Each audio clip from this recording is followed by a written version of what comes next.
Welcome to Dayton Warcry Club. I'm Warren, and today I'm joined by my co-host Fred and special guest Aytan from Off Meta Musings. We have a ton to cover tonight, including more tournament results from Warhammer Fest and some strategy discussion, but we'll also be giving our initial impressions of the new warbands and nightmare quests that were just revealed today. All this plus our usual hobby update and upcoming local events in Dayton Warcry Club. Hey, good evening, everybody. How are you guys doing? Hello. Hey, so far so good. So we got a special guest on, Aytan from Off Meta Musings. If you guys follow our channel, you guys have probably heard of him as well. He does great content, kicks butt at tournaments, does great hobby, does it all, right? It's just not fair. Well, I don't know. I don't know about kicking butt at tournaments. I consider myself an average player, but I don't know. It seems to work out for me. Hey, when you have good lists, that goes a long way. Yeah. So towards the end, we'll get to some strategy discussion that I really kind of wanted to talk with him about. But it's also good timing that he was here because he played at Warhammer Fest, and we actually have the Warhammer Fest results there as well. And so as the time of recording, he's going to have a video probably coming out as well. We'll let him cover those details, but we'd like to get his take on the lists. And then also, today is Saturday the 13th, and we also got the Nightmare Quest spoilers this morning, so we're going to cover those as well. But before we get into that, actually, anytime we have a guest on, we like to kind of just ask, hey, what's your hobby background? Like, other games, what got you into Warhammer, everything else like that. So tell us a little bit about yourself. Sure. So I've been playing Games Workshop games at least 25 years, almost 30 years now. I started with it would have been 3rd edition Warhammer 40,000, and I've just been going from there, and I've gone Warhammer 40k. I did Warhammer Fantasy Battles, into Age of Sigmar, all the various editions, right up to today. So that's it from like a miniatures game perspective. On the other side of things, I was pretty heavy into card games, so I did the whole Yu-Gi-Oh for a while. I did the last big competitive games I was playing. I don't know if you guys know of it, Legend of the Five Rings. Warren's a big Legend of the Five Rings player. Oh yeah, I put a lot of miles in my car going to Kote tournaments. Aha. Okay, so are we talking about the first edition or the original? Yep, the original CCG. Okay. Now I played the Fantasy Flight Games version. I think one of the only 2 times I went to America was to go to the grand finals, the last grand finals that they did actually, up in Minnesota. It's probably the coldest I've ever been. Yeah, I have the LCG. It just never really resonated with me the way the original CCG did. Yeah. I mean, it was all about the community, really, for that game. The community. Really played it. Yeah, the community for L5R is amazing, regardless. Yes. So yeah, that's kind of what I did there, and I'm just back into Games Workshop games at the moment. I try and steer clear from their big games like the big 40k and Age of Sigmar, just because I think it's way too big, way too complicated. It's just not for me nowadays. But yeah, I've kind of settled into Warcry, and that's where I am today. Yeah, and relatively recent into Warcry too, right? You got in about a year or so ago. I mean, we're all relatively new, but yeah, beginning of this edition is when I jumped in. The previous edition kind of it didn't take off over here because we had all the things happening in the world. But I thought, you know what, with the new edition coming out, I've already got a bunch of Age of Sigmar models, so it cost me nothing to actually play. And I'm pretty lucky that over here in the UK we've got Warhammer World, and they run regular events. They run Warcry events monthly, so it's not a terrible thing for me to be able to just drive up there and play. So yeah, that's kind of how I got into it. Yeah, we're jealous. I got to run them myself here. Well, awesome. So next we'll get into the hobby update. And remember, if you're listening, the best place to watch is on the YouTube channel. We just broke 350 subscribers. If you can, please subscribe because we're going to make a push for about 500 now. I promise not to spam you with notifications or news posts or anything like that. But we also, if you're watching this on YouTube, we do offer an audio-only version on RSS.com as well. If you're listening, and if listening for an hour plus on YouTube is not your thing. So, with that said, for hobby update. Haven't done any painting. I was more in a build phase lately and still working on building things. So I got some updates for Flesh Eater Quartz, bought a box of Crypt Flayers, built a Vargulf out of them. There's a Crypt Horror I built as well.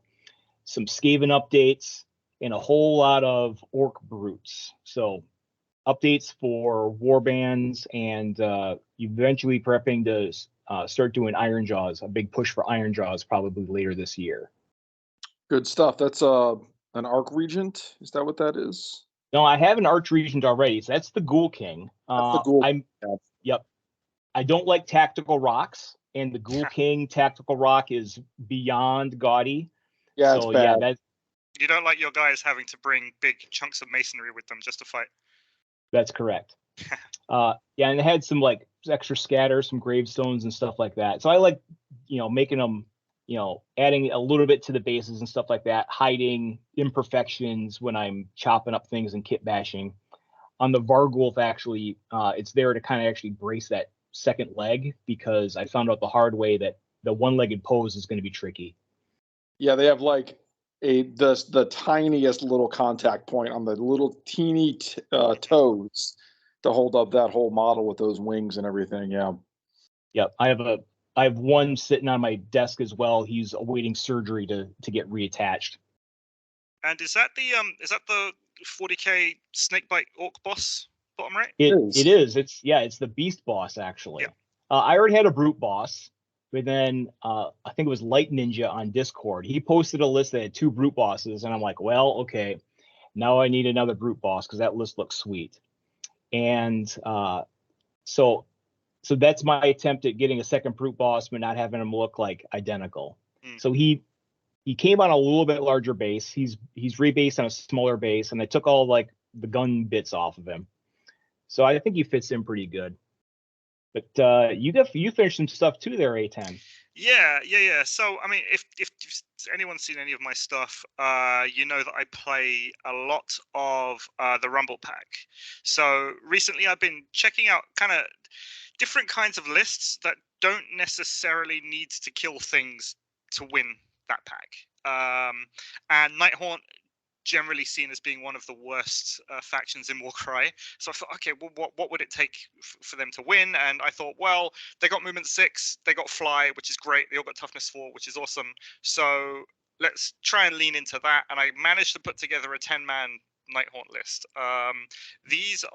They're all Glaive Wraith Stalkers. So normally the Stalkers are the push fit models with the horse heads and the glaives, but I kind of don't like them. And to fit in with the aesthetic of the rest of my Age of Sigmar stuff, I've done all no faces. Essentially, like none of my guys have any of the faces. They're all just like hooded ghosts, that kind of thing. So yeah, I chopped about a bunch of the scythe ghosts, gave them all spears, and yeah, we got 7 Glaive Wraith Stalkers that I managed to finish literally just this morning, plus all the other bits for them. And I'm pretty happy. I'm pretty happy with as a warband. Like you don't tend to see 10-man Nighthaunt warbands that are actually any good, but I think this could be cool. Is that a Briar Queen? Yes, that's the Briar Queen also.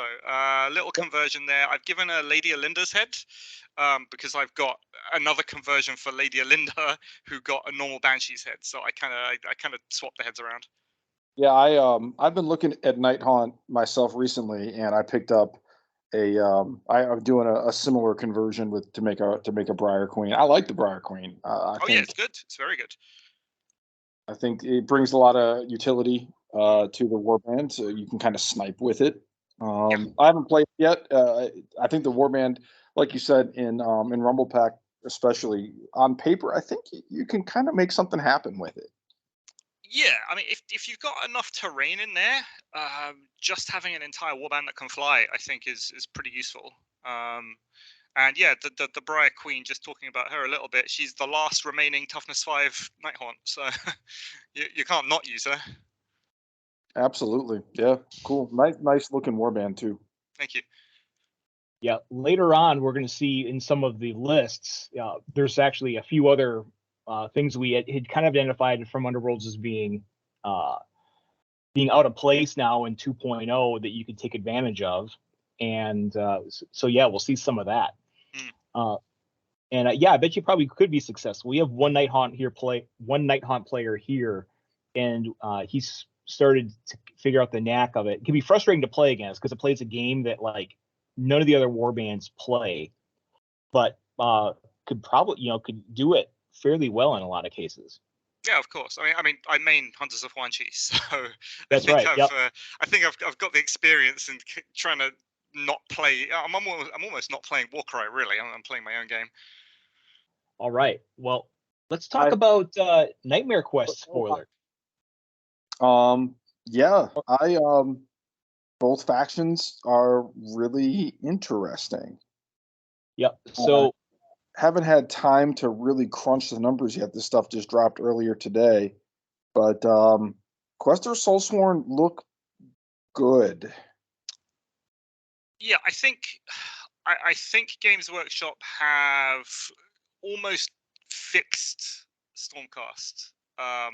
So Stormcast, they're kind of okay as a faction. They do whatever it is that they do, but their problem is that if they get outnumbered, they really can't come back from that. They've got too few models, and yeah, I think with Soulsworn, they got a lot of action cheating effectively. So yeah. I think they can kind of get around that.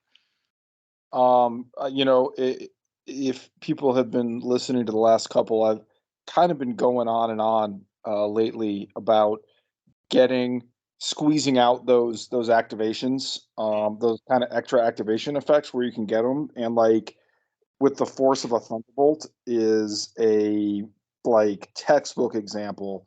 It's a free action on a double, and that's really nice, especially with good attack profiles.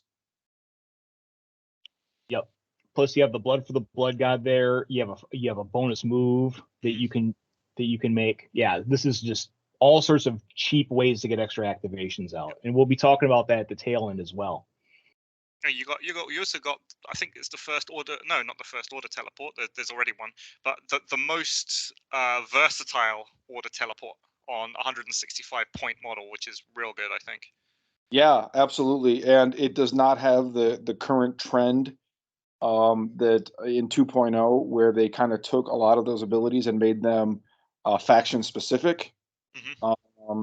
Which, I don't know how relevant that's going to be necessarily, but it's still cool that it's not. You can teleport and do some really interesting things with some of those real big, slow, heavy hitters from Stormcast, and that's going to really wreck some people's day. Every once in a while, you're going to pull something off that just is going to feel like cheating by getting models, all the way across the board out of nowhere. So that'll be fun.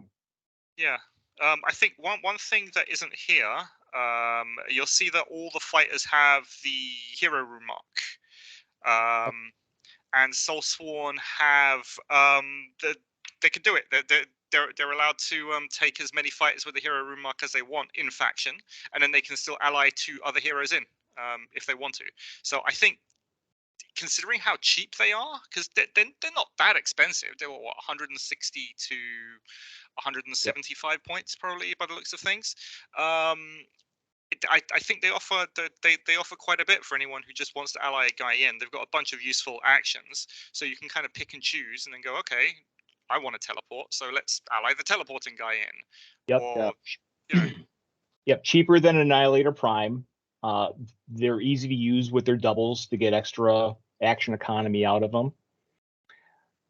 Yeah, it's very cool, and like you said, there's it's cool that they have a bunch of interesting and kind of not necessarily unique, but they have cool abilities, and the ability to pick and choose it. You don't just have to take the leader if you want the abilities, is going to make building order warbands really interesting for a while. Yep. Yeah, I'm for sure. I'm agonizing right now over which one, because there's 7 different profiles and you can take 6. Now I'm agonizing over which one gets left on the bench. Oh, you take the spear definitely. If You you're gonna the choose it. range 3 spear you take out? No, you take it. Oh. You bring it with you. So I think you take the teleporter. You take what else do you take? I know, Let me right? see. Yeah, I think they're all pretty this good. guy, the other range 2 guy, not the one with the AoE up top. I like the AoE guy too. Right.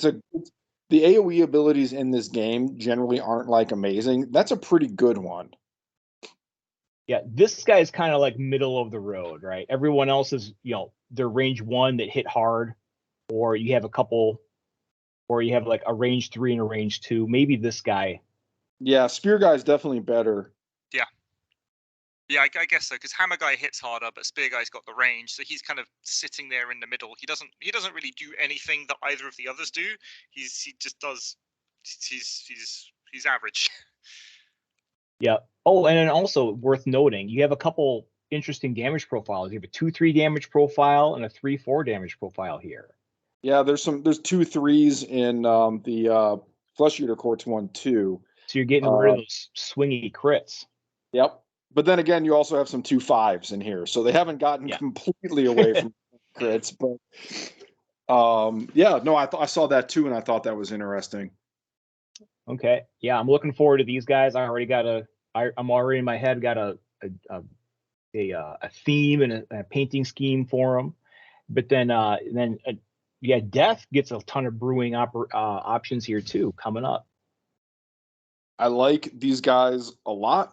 The only thing that I don't love about them is that the ghouls that are going to be your rank and file chaff choices have that move 5 elven physique that got pretty bad in 2.0, the 3 toughness 8 wound move 5 models. The pack tactics is really cool. I really like it. It's going to be fun to play with. And their movement ability is potential. This warband is potentially very, very fast.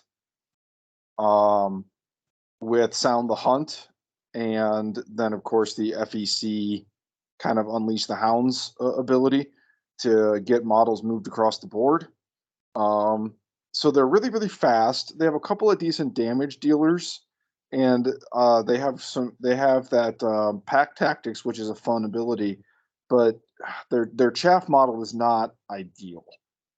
I mean, it's 55 points, so it's never going to be amazing, especially considering it's paying the movement tax there for that movement 5. If it was movement 4, toughness 4, or a couple more wounds, but it is what it is. The warband is fast, and that's just what it's going to be. Not terrible, just and as Warren pointed out in our chat and on the Discord earlier today, is that the pack tactics can be used in skeleton spam as well. Yeah, it just counts friendly fighters. So you could ally in, or I'm sorry, no, because that's on the leader. So you can ally in the leader at 175. That brings another. Again, you have your choice of options and tricks to use in Death now, right? Do you want the hard hitting Excursion Exemplar? Do you want res tricks? You want Sons of Elmorn? Do you want this guy and just play into your spam? Or you can build around you can play this as the base to get the Baron, and the Baron has this movement ability. The movement ability Sound the Hunt, and you can build around that. Use that to get fighters into combat. So you could bring in the Sons of Elmorn and launch those Graveguard equivalents into combat. yeah, there's a ton of different ways you could kind of build with these. Those are two really powerful looking abilities.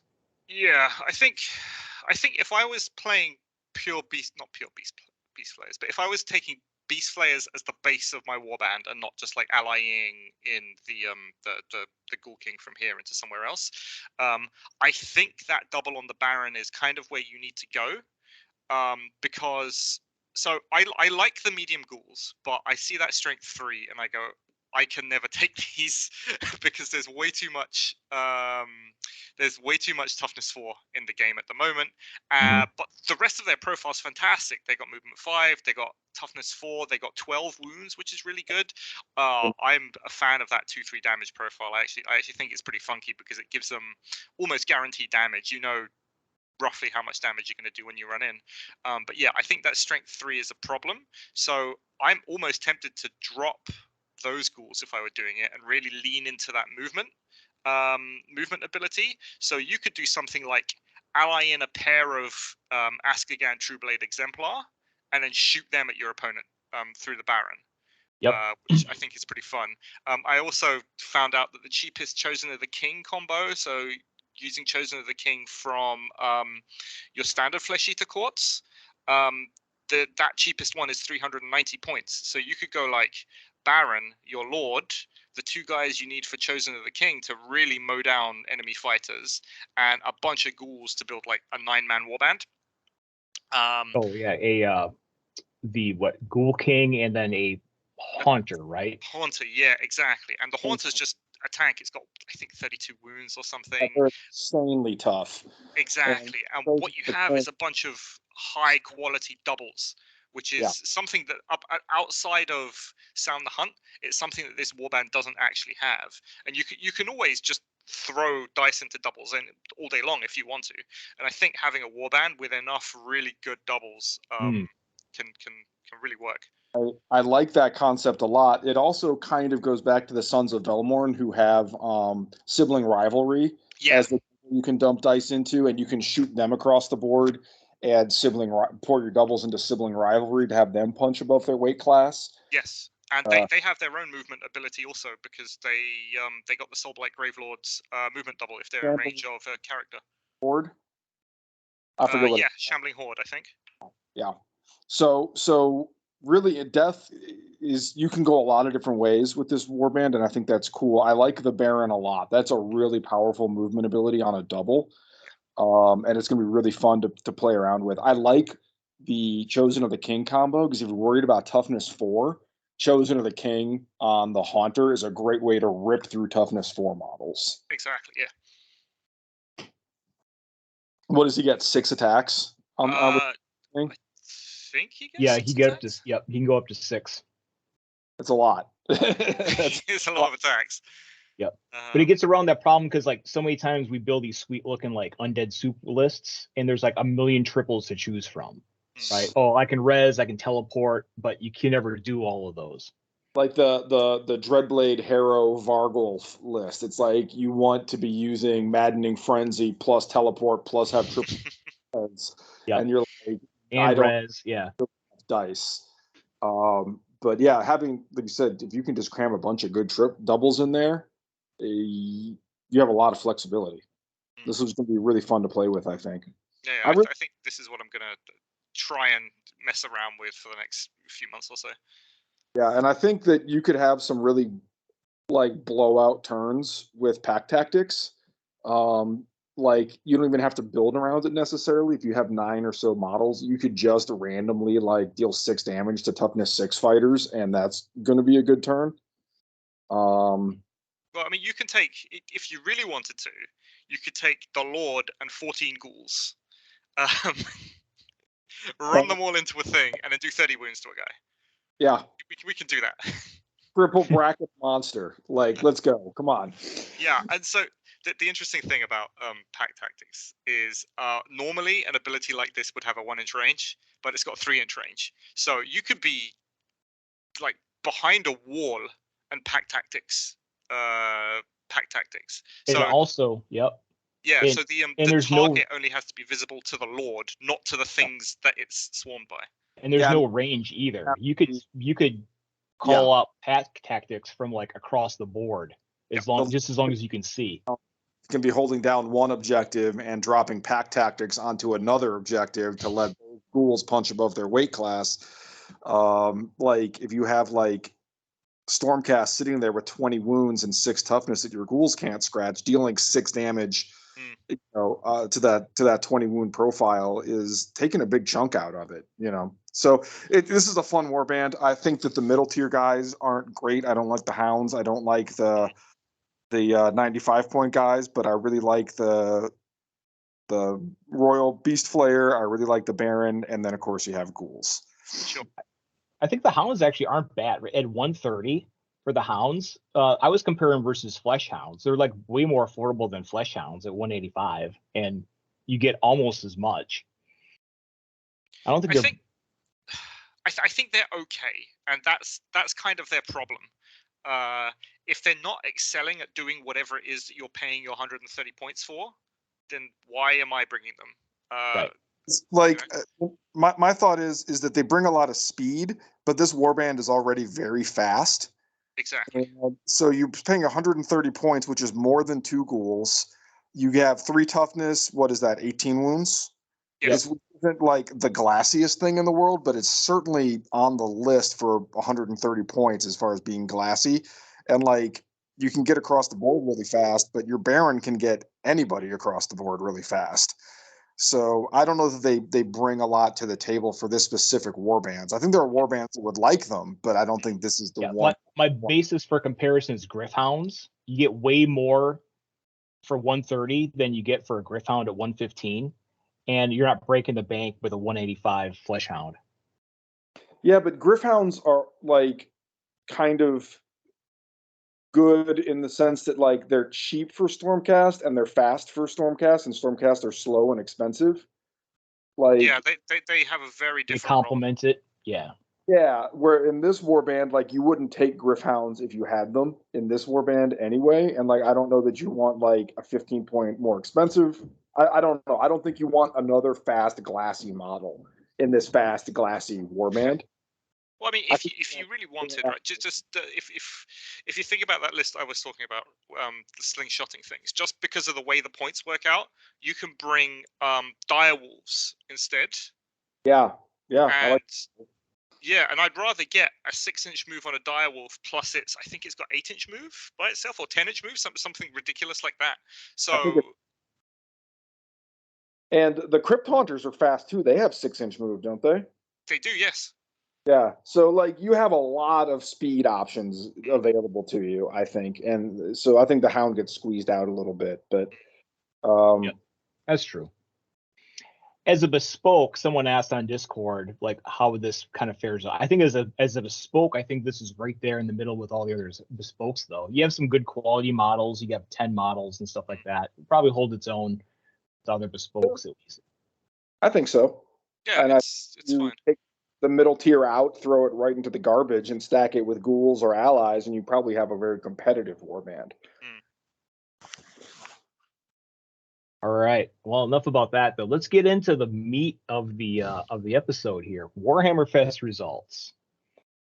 So first off, we're going to kind of cover just the overview of the tournament here. We had 55 players. It was all 4 Rumble Pack missions.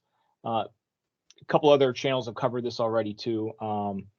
Optimal State Gaming had covered this as well as kind of an overview of the list. So this is kind of our take on it.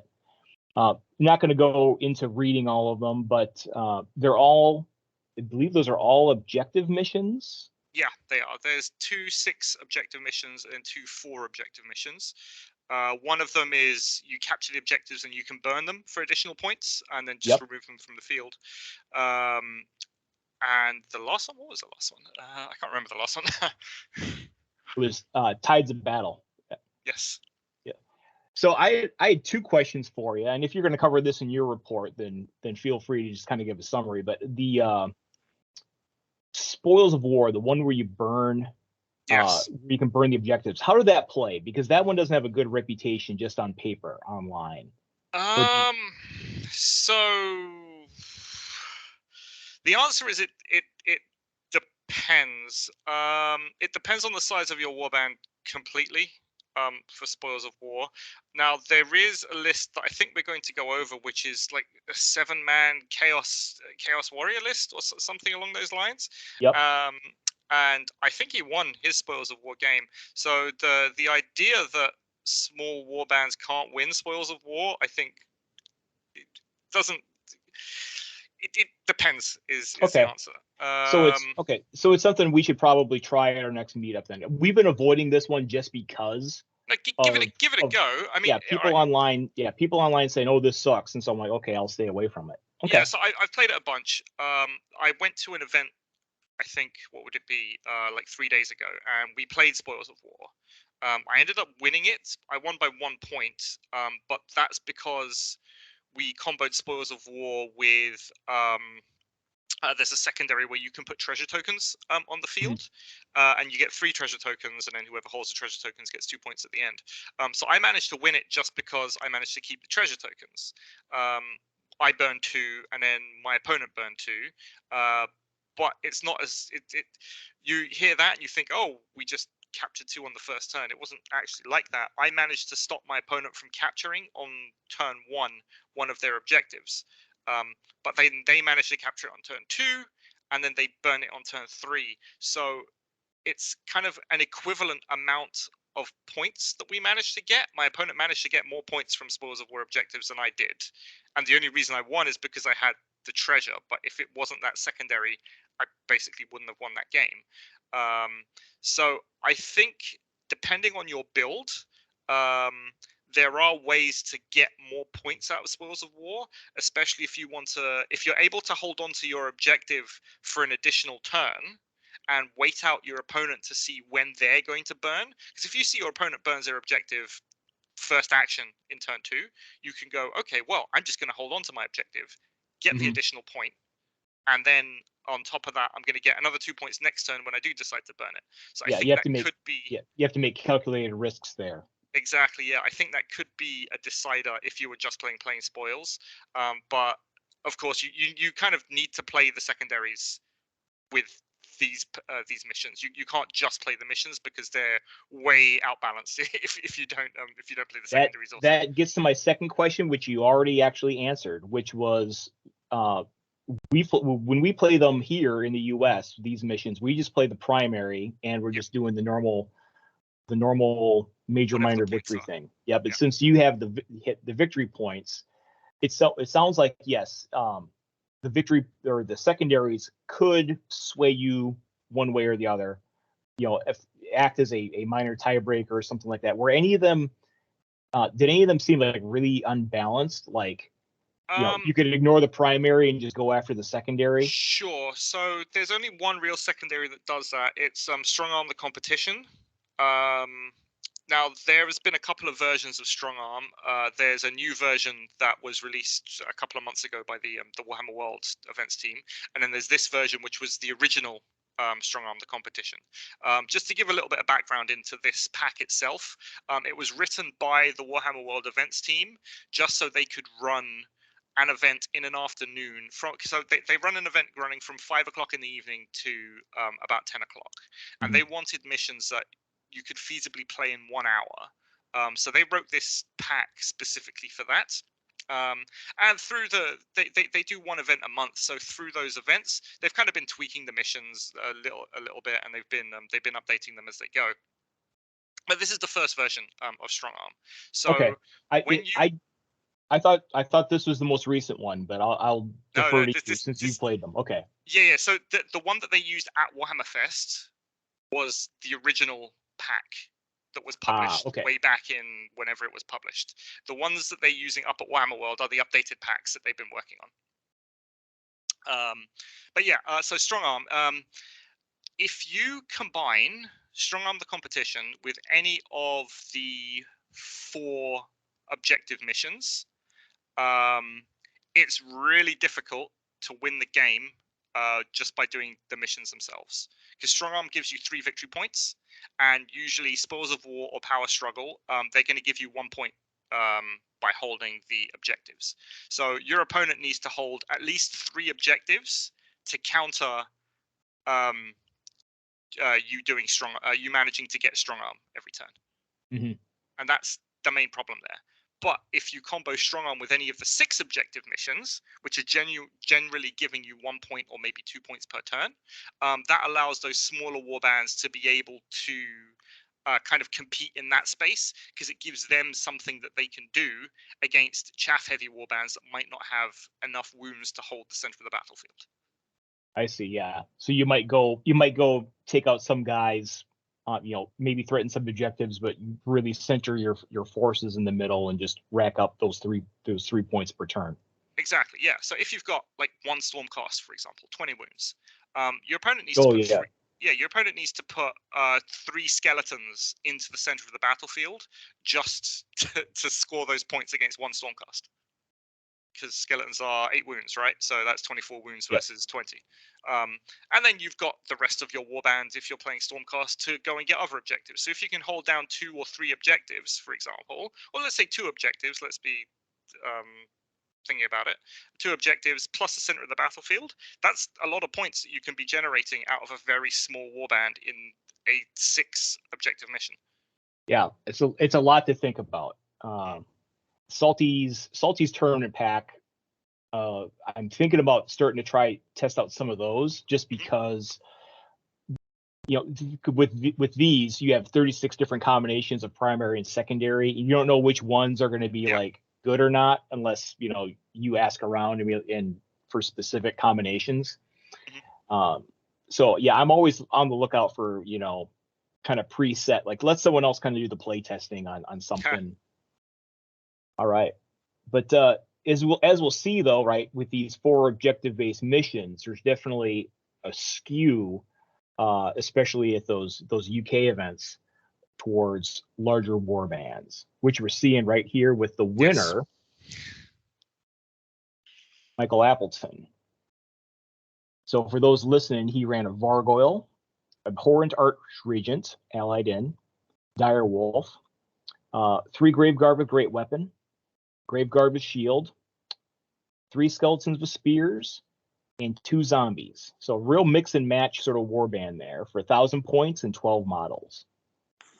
We were just talking last episode about how we hadn't yet seen Soulblight Gravelord skeleton spam type lists put up major results yet, and they now have. They are good. Everybody wasn't wrong looking at 2.0 that these type of lists could be successful. This is an interesting one. The Vargoyle is an interesting choice for a leader that I think has kind of fallen out of favor a little bit. Used to be popular in 1.0. The Direwolf is certainly, we were talking about earlier, adds a lot of speed. This warband manages to cram like 12 models in, but have a fair amount of ability to not only cover the board with models, but also have some sneaky speed to it. With Vargoyle as a flyer, the Abhorrent Archregent to bring the FEC movement buff, the Direwolf could definitely spread out and grab objectives early as well. Yeah, I was going to put a picture of the Vargoyle on here so the stat blocks we could talk about it. I think the Vargoyle has always been good. And we've been seeing him. We saw him in 1.0, and I've also been seeing him in lists on Best Coast pairings from Spain.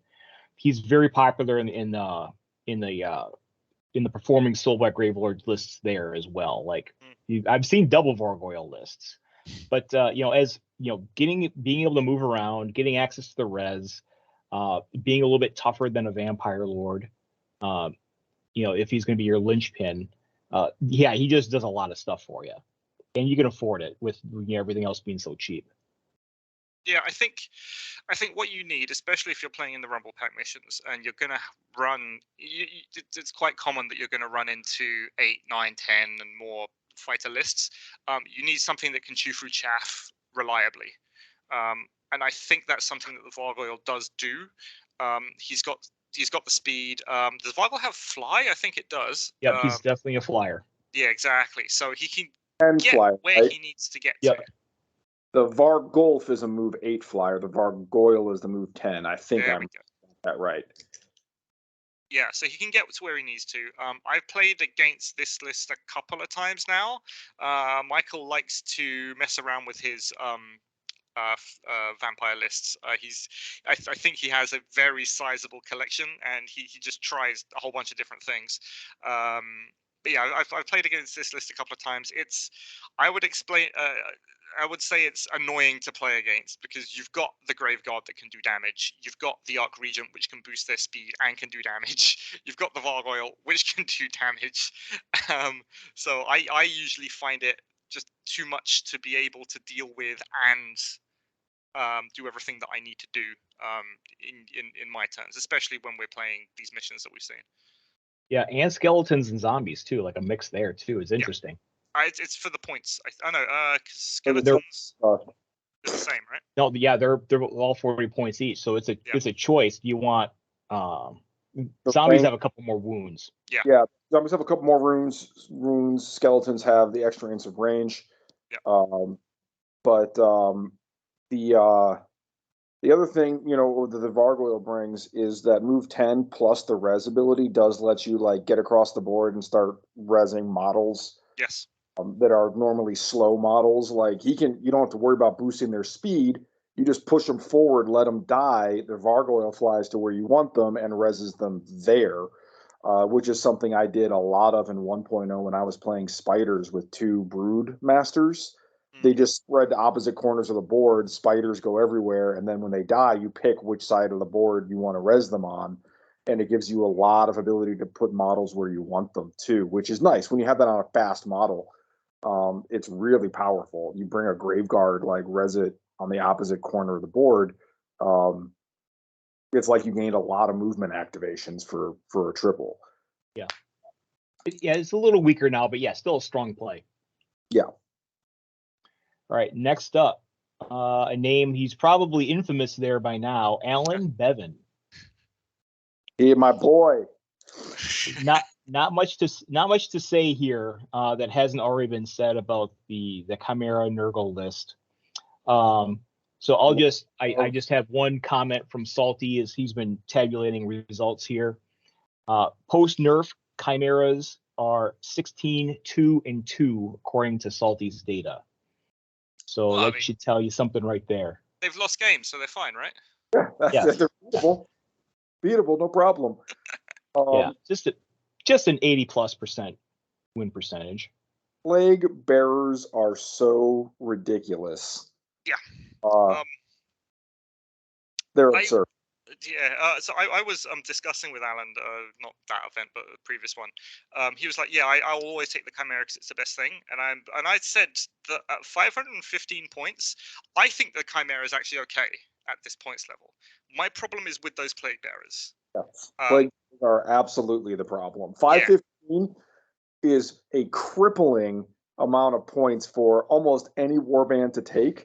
But Plague Bearers are so good at their point cost that it's okay. You're still, how many models is this? 9 models. Yep. And Plague Bearers, not only are they just cheap, because other warbands have cheap models as well, but they're like good at 50 points. Yeah. Like, you're not just taking them because they're 50 points. It's like they're 50 points and they're better than 50 points should be anyway. Yeah, they got wounds, they got toughness, they got real good spike damage when they roll those crits. The thing that startled me about them when I first put together my Plague Bearer list, and I played the Chimera list. I have my list that I like a lot with Lord of Afflictions and Varangard, which is like basically taking the Chimera and splitting into 2 slightly smaller monsters. Is that people would move up into a group of Plague Bearers like, yeah, we'll just clear out this 50-point chat. Yep. Right. Then they start swarming you, and they got like a 1/4 damage profile, and they start critting you, and you're like, oh shoot. Yeah, that's exactly what happens. They just swarm you, and they just roll a bunch of dice, and those 4 crits really add up. Yeah, the Plague Bearers are the problem, 100%. Yeah, I think if they were 60 points apiece, suddenly they'll still be good for 60 points. They still have a stat line that's fantastic for 60 points. But then this list would lose 2 Plague Bearers. It would go down to a 7-man warband. And I think so. I think the problem with a 7-man Chimera list is that early rounds of a tournament, it will still walk through, because not everyone is there to not everyone knows how to fight against the Chimera list. Some people kind of panic when they see it, that kind of thing. But it will start to struggle once it gets to the top tables, because then you're going to have players who are prepared for it and who can really capitalize on your opponent only having like base 7 activations plus the Chimera's extra 2. Right. Yeah. For example, I wouldn't want to take 7 model Chimera up against that 12 model Soulblight Gravelord list we just talked about. I wouldn't want to take them up against like a 10 model Caradron Overlord list either, that is just going to shred your Plague Bearers with, shots at 8-inch range and outnumber you on the board, and the Chimera can't like clear them off every objective on its own. Exactly. But getting to take 7 Plague Bearers is a lot. Like, that's really a lot of value you're getting out of that. But you're right. For 350 points with 7 Plague Bearers, you're getting 70, 80 points for free almost, because they're undercosted by that much. Yep.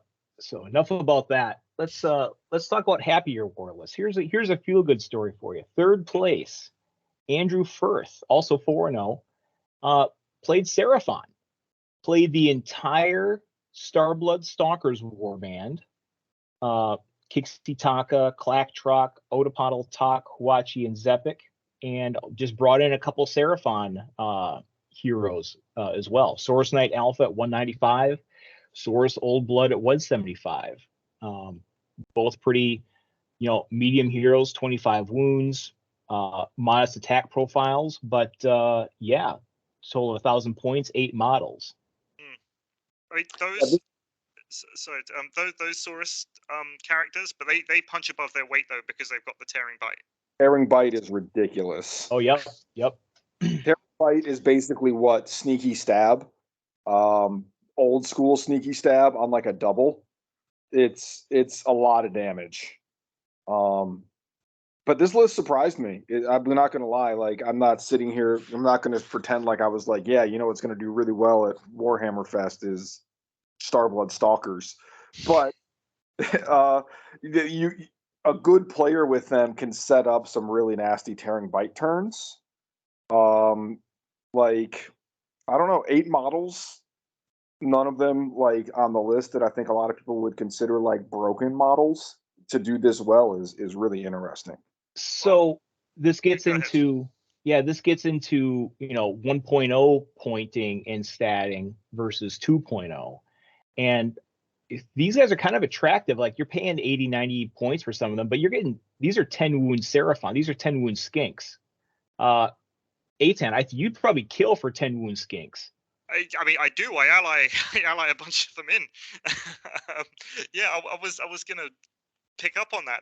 That's really the secret of the Starblood Stalkers, why they're so good. So this edition, what are you paying for? You're paying for movement. Is the number one thing you pay for. Any fighter, if you check him out with movement 6, you're going to be paying at least in Hunters of Huanchi that I play, you're paying at least 70 points. And that's with a garbage stat profile, the rest of it. But you're paying for that movement 6. Same for Skaven.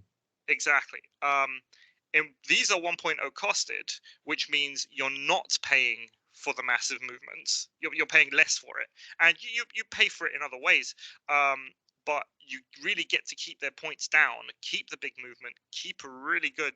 Those 10 wounds are super good with the Seraphon reaction. It makes them way more tanky than they have any right to be, and it makes them really, really versatile just because of that. One final note about this. So shout out to warcrier.net. I was using them, referring them quite a bit when pulling up stuff as opposed to my own PDFs.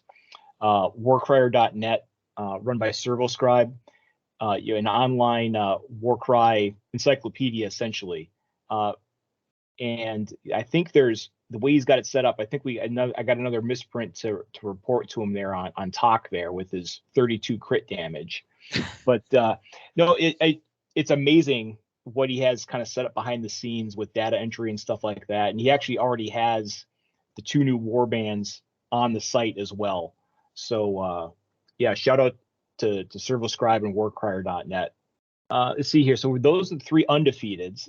Yeah, with 55 players, 4 rounds, you still had 4 undefeateds, and you had to kind of go to tie breaks. It sort of is what it is with trying to just do a single day event.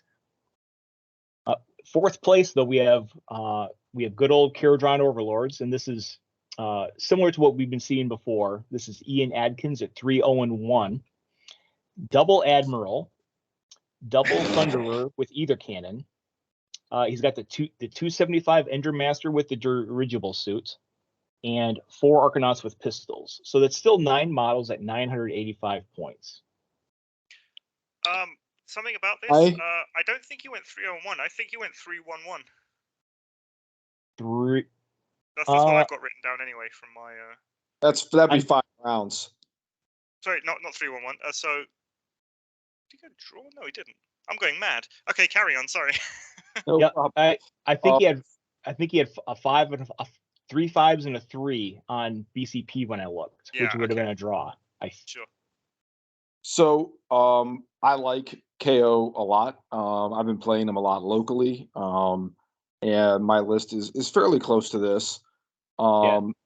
The Admiral I really like. We talked about this last week, and there's been some talk on the Discord about it. I think if you're building a gunline list like this, you stay away from the melee models, the Engine Master with Engine suit, whatever, the other Engine Master, the foot guy that's melee only, the pikes, that kind of stuff, and you just shoot. And the Admirals are good enough with melee profiles that they can be your countercharge units. The Engine Master is a fine melee fighter, but all of them can sit back and shoot with your Aether cannons and pistols, and make sure you're getting full value out of your fight for profits. And I think that this list is built really synergistically that way, and I really like it. I think that this kind of gunline KO list is really good. Yeah, I showed you this when it popped up immediately because I knew you would love the double Admiral since you love your Admiral so much. Yeah, and then also like the Engine Master with dirigible suit at 275. Everyone talks about the Mizzen Master, and there's a lot of folks bringing in the Mizzen Master as the ally of choice. But the Mizzen Master also has kind of reputation for being a little glassy. And for 25 points more, you get those 5 extra wounds, about the same damage profile. And I think you like the Engine Master over the Mizzen Master as well, right? Yeah, I take an Engine Master. The Engine Master's gun, the Mizzen Master has the pistol. And then the Engine Master has the cannon, whatever you want to call it. But so he can do a little bursty. He does well with fight for profit. You get up to 4, 5, 3, 6 at 12 inches is a really good shooting profile. Oh, buffs himself. That's like an old school Thunder Fist type shooting profile, right? Like, so. Oh yeah. I think this list is really good. I think if you're going to events, expect to see KO gunline lists. Arkanauts are goofy. Like, they have so many wounds. Aytan, you guys have a lot of. Is he like the only KO guy there then? Because I hadn't seen two. So there were 2 players in this event, but Overlords just aren't popular in the UK, really. Yep. It's interesting, right? Yeah, I did a whole like prediction thing about what I expected to see, and I had, I think, 10 tournaments or 12 tournaments worth of actual data to go into that, and not one person brought Arkanauts that I had the information for. So that'll tell you something. Maybe he's just waiting in the wings to bring out those Arkanauts to win the event. Yeah, like we were talking about how good Plague Bearers are, and like Arkanauts with pistols are like also on that list of like what you get for your 50 points is really outrageous. Oh yeah, sure. And fight for profit is just nutty. How good it is. So you combine those 2 things, and you can build them in a lot of different ways. Like, I have a mortar instead of the second Aether cannon, and move the points around a little bit in a couple of different places to get to 10 models. but like you can go a lot of different routes with it. There's a couple of different heavy guns that are good. There's a bunch of different heroes that are good. As long as you just stack a bunch of Arcnauts and enough heroes to give them all fight for profit, you're like, you have a pretty high floor with KO. Yeah, sure, and especially if you're playing a tournament pack that does kind of favor you bringing a lot of models. One thing that Kharadron Overlords do really well is sit on an objective and shoot other people off of objectives. Yep. At the same time, so they don't have to go to a place to get people off of objectives. They can just do it from where they are. And even the treasure mission, if you run the treasure mission, there's treasures all over the place too. Yeah. The thing is like we were talking about getting that action economy and where you can, and it's like they play like more than 9 models, kind of. Like if you take 9 because they can sit on one objective and shoot on the other, like they project force and control territory like even more than 9 models, kind of, it feels like. Which is good. You know, that's a good feeling to have. Like you feel like from earlier on, you don't have as many wasted activations trying to get in position because your whole army shoots. So I like the way they play. I think they play well in the Rumble Pack. Like they're designed well for those. All right. Next up, we have a whole parade of Soulblight coming up here. 5th place. It had Demetrios at 3-1. And so now we got some Crimson Court models in here. He's got Prince Duval, Anias Curseborn. He's got a Necromancer in there, Vargskir, 2 Graveguard with Great White Blade, Graveguard with Shield, and then 4 Skeleton Warriors. So let's a total of 11 models at 995 points.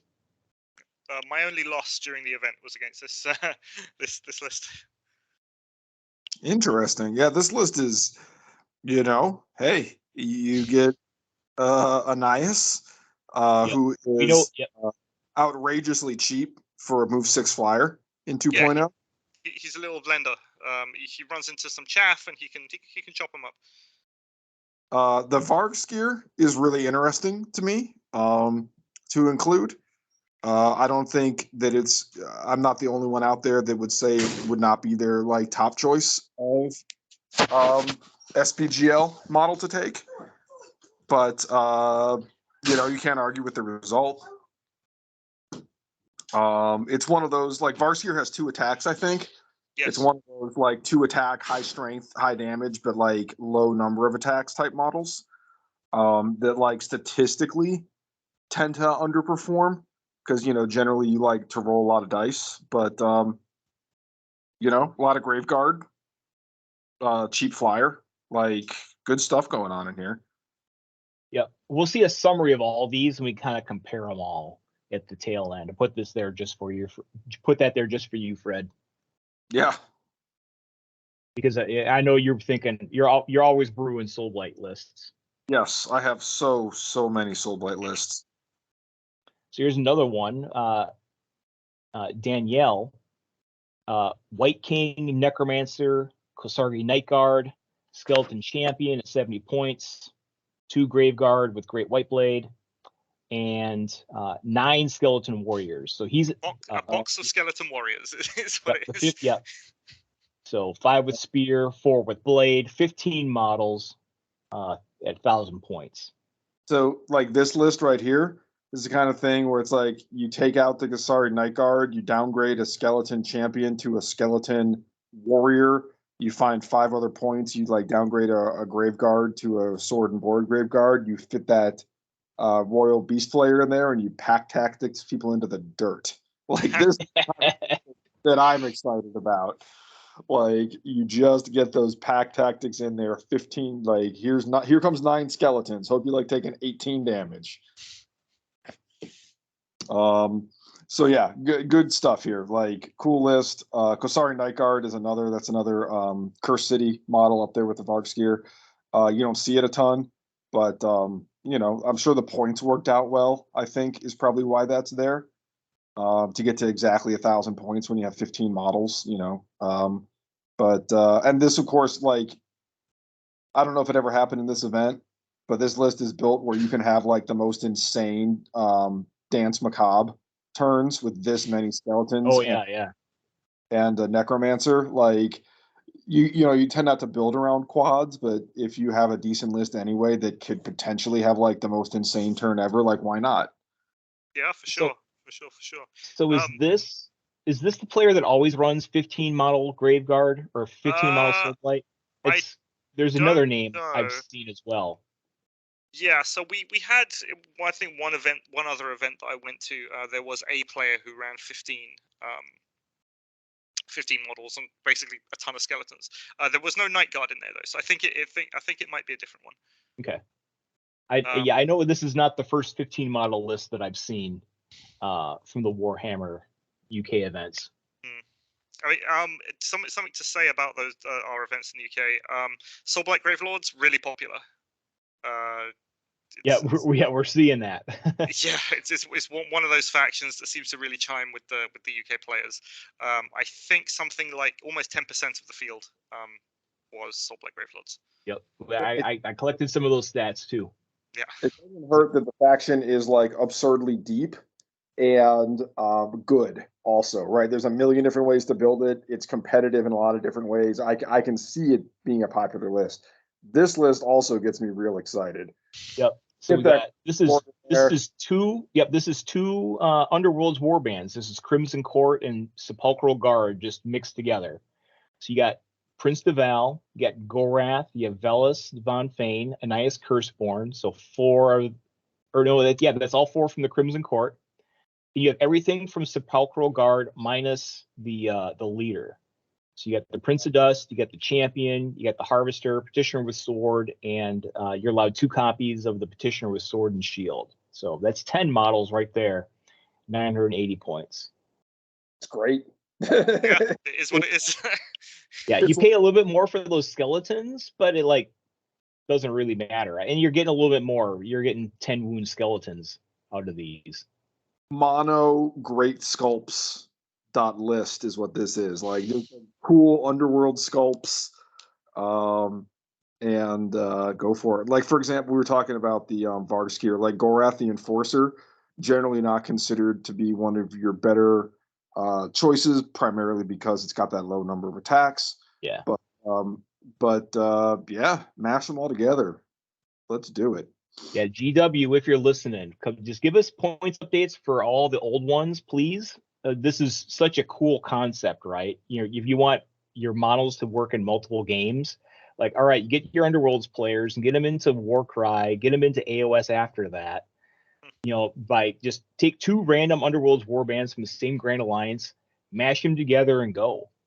Yeah, love it. That's good stuff. All right, who's this guy? I have no clue. Hey, there's a Mission Master. Yeah. There is a Mission Master, exactly. Yeah. So this is me. I went 3-1. My only loss was against that Soulblight Gravelord list that we saw a few slides ago. And yeah, I've been working on Hunters of One-Chi for a while. Pretty much since they came out, I've been exclusively playing them. So I've got a bunch of events under my belt with them.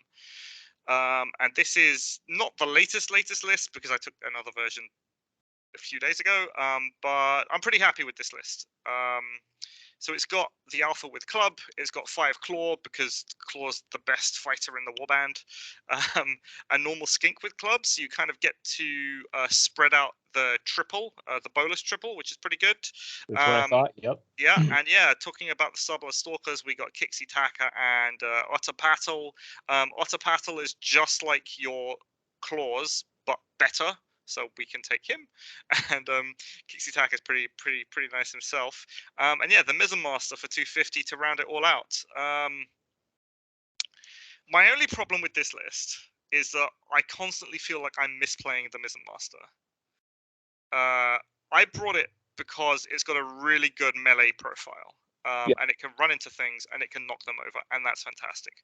But it also has Fight for Profit, and when you use Fight for Profit on Kixie Taka to start with to make its Wizard Bolt 4 shots, Otterpattle to make his 1/5 Dart Pipe 4 shots, or any of the other things, like even a Huanchi's Claw with 4 shots suddenly becomes really powerful. We were talking about this before, like the claws are very similar shooting profiles to Arcanauts. Yeah. And it's just like you start stacking, you just roll those dice. Like Exactly. at 8-inch range, you roll enough dice, you'll crit. Like models will melt under that kind of sustained fire. Like 3 strength doesn't matter. You're rolling enough dice that you're going to roll crits. Oh yeah, you want to roll a 6, so you can be strength 1 for all you care. It doesn't matter. Exactly. Yeah. But yeah, that's why I constantly feel like I'm misplaying him, because I want him to be in combat knocking down things, but I want him to be hanging back with Kixie Taka, Otterpattle, and my claws to really buff their shooting. This I was just talking about earlier with KO, like bringing melee units into KO, where you're like, I want to get my maximum fight for profits, but like I have this good melee profile that I'm not using. So I can see what you're saying. Like exactly about that. I mean, there is the latest version of this list, which isn't this one, I fixed that that particular problem. I'm riding high on the Aether Chemist train now, so that's all good for me. Aether Chemist gun is great. That Aetheric Atomizer is a really good gun. Well, it goes to 8 shots. Who can say that they have 8 shots? It's basically like an 1.0 volley gun, just like by itself puts out so much fire that it's going to melt chaff on its own. It can do good damage to hard targets as well. And you're not wasting points on a model like a melee profile, because it just sits back with your claws and shoots. I like that a lot. Yeah, super good. I saw you alluding to some of the gross things you were doing with it on Discord, so I can't wait to see that report. Oh yeah. Give it a couple of weeks. I've got to write that one up. It's still in the queue. Yeah, exactly. But yeah, this list it's super good. I love playing with hunters. I think it's a very different play style from pretty much any other warband in the game. Just by virtue of their reaction, really. So yeah, it's what I like to play. But I think you did mention, right, you're going to kind of like rotate, not retire them, but like kind of rotate them out for Night Haunt next, right?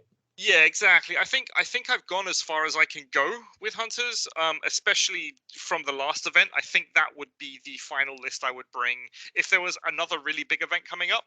The new version of this list is what I would be bringing after testing that Aether Chemist, and I've also gone up to 11 models, which is much better.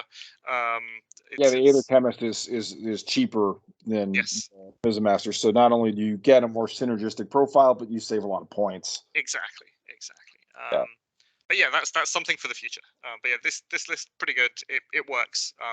If anyone's interested in playing hunters, something like this with the multiple claws and a fight for profit character, it doesn't need to be the Mizzen Master. It can be anything really. You really can't go wrong. Put a company captain in there for 90 points. You know, it's there for the fight for profit. Like, that's it. So yeah, cool list. I like Hunters, Huanchi's Claws a lot. I don't know that I love the faction, but the claws are really cool. Like, not only are they have that ability to put volleys of fire on, but they're so fast. Oh yeah, sure. You have to really pick your spots with them, which is really cool. Oh, you can play the keep away game really good with them. Yeah. Where like the I was talking so high about my Arcanaut pistols, like they are great, but once enemies start to advance towards you, you really have a hard time retreating and picking a new spot to shoot from because they're so slow. Like, I can see how these guys can just be like, that's great, come over here. We will just move way over here and keep shooting. So something I always try and do is use the Hunters of Huanchi quad. Everyone says, oh, no quad is as good as Rampage, right? But the Hunter's quad is effectively 2 free moves. So there was one mission where I had to go and grab a objective on the opposite corner of the battlefield. So if I was in the top left of the battlefield, objective was in bottom right. And I thought, okay, fine, now is the time for the Hunters of Huanchi quad. So you go move, 24 inches, and you're there. And your opponent's like, that can't be how that works. Like, let me see that rule, because that is ridiculous. Like, how am I supposed to stop that? Yeah. Yeah, sometimes the right use of the quad is not like to just go in and do like move triple attack. You know, sometimes it's wild things like, yep, I need a triple move out of this guy or a quadruple move. Yep. That's cool. But anyway, that was this. So take a quick aside here, talk about Soulblight Gravelords. So they had 6 players in the event. 4 of them made top 8. 5th one is in the top 16. I totaled up the win rate. They had an 18-6 record overall. And then here's the makeup of the 4 lists from the top 8. So you can see just a rough overview of how many Graveguard, how many skeleton zombie chaff they ran, and then larger units, either mid-rangey guys or heroes. And then whatever other ones too, like, dire wolves. And so small sample size, obviously, and confirmation bias, obviously, but it does not surprise me that as you go up in the rankings, you go up in the number of Graveguard. Like, that makes a lot of sense to me. Yep, true. Yeah. A Graveguard is still like one of the very best things you can possibly be doing.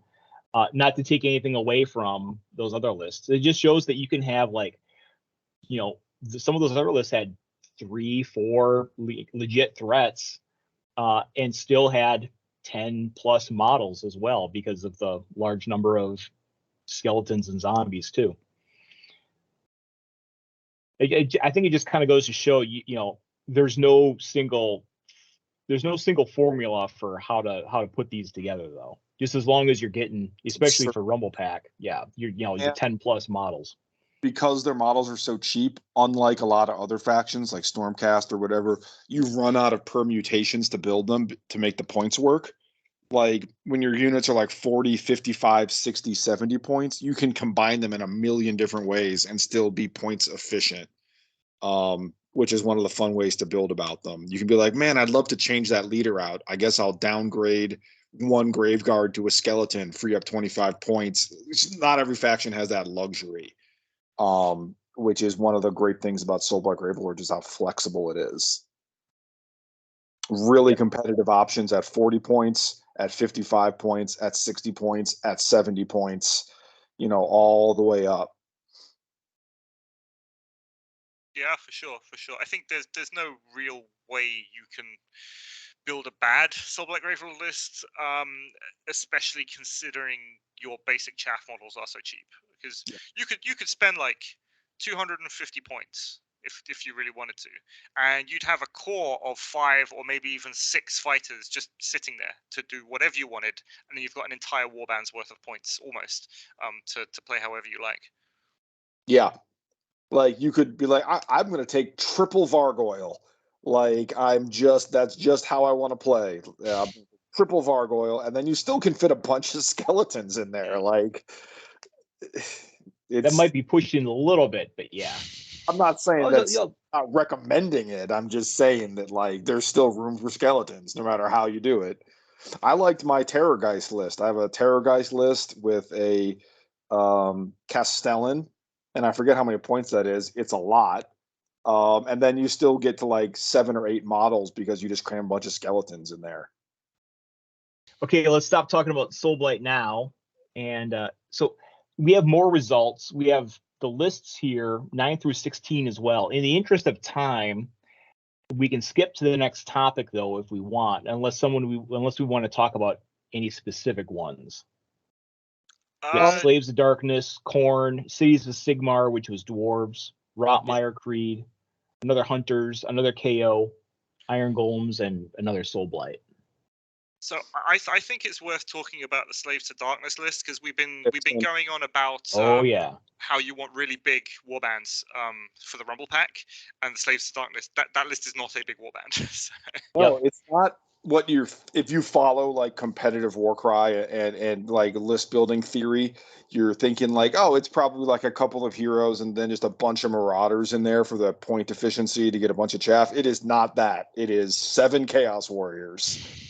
Yep, I was going to cover it regardless, right? Honorable mention or whatever, just because I have a thing for a bunch of big dudes in armor too, especially Chaos Warriors. So let's go hit it. The smallest warband in the top 8 was 8 models. Baptiste did it in 7. in 9th place. So he's got a Chaos Lord at 210, Aspiring Champion at 155, 2 Chosen, which we don't see every day, and then 3 Chaos Warriors with Weapon and Rune Shield at 110. You're those toughness 6, 15 wound guys. I think the Chosen have to be in there for their 5 strength. Is what makes sense to me. They're not my favorite Slaves to Darkness unit, but if you're looking to get above 4 strength, they are a good way to do it at a relatively reasonable cost. Yeah, Slaves to Darkness get those guys. Stormcast get those guys cheaper. They get those guys at like 135. This is the exact same stat line. So unfortunately, Chaos Chosen got to pay 10 extra points for that. And you have a lot of toughness 6 across the board. You got the Aspiring Champion as well with toughness 6, 22 wounds. So I'd be interested to hear from the pilot what the strategy was. I think it's just you just go march onto objectives and just say, "Come take them from me."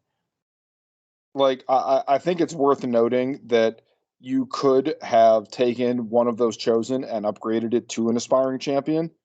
You have the points, right? You're not going to be 5. You could have spent 10 more points and got another champion in there, but I think this pilot wanted that 5 strength. Oh yeah. I'm realizing that too. Like when I'm looking at, weapon choices for warbands and stuff like that. Yeah, you need to definitely think about T4, T5.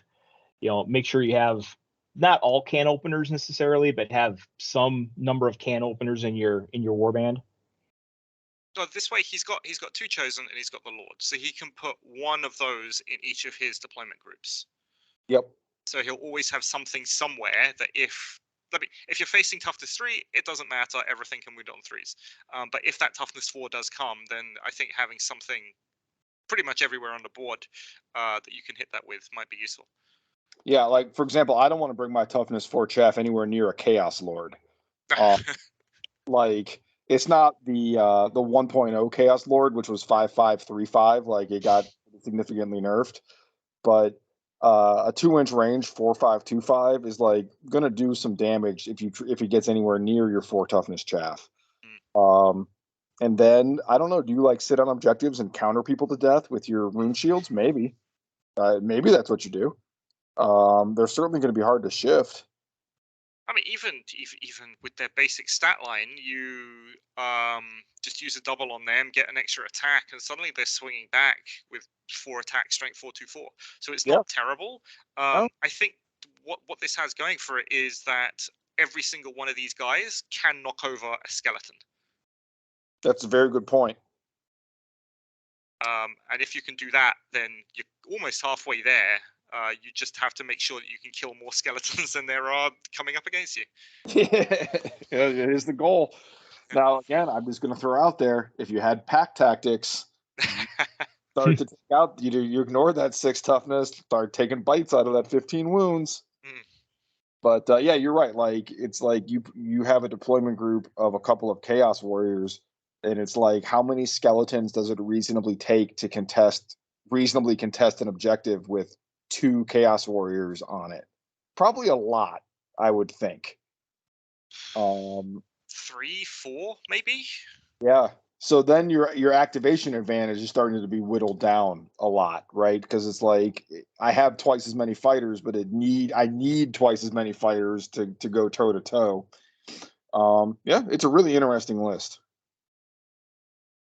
Very mid-rangey, right? And that was one of the words that people didn't like to use in 2.0 with good fighters is your 110 to 145 points or so. People avoided that, and this list just steers right into it. The whole list is that way. I was going to say it also really kind of showcases the value of toughness, right? We see Stormcast kind of performing in some places, but this shows it off as well. We used to say, yeah, toughness is terrible, it's wasted points, but this is doing something with that. Yeah.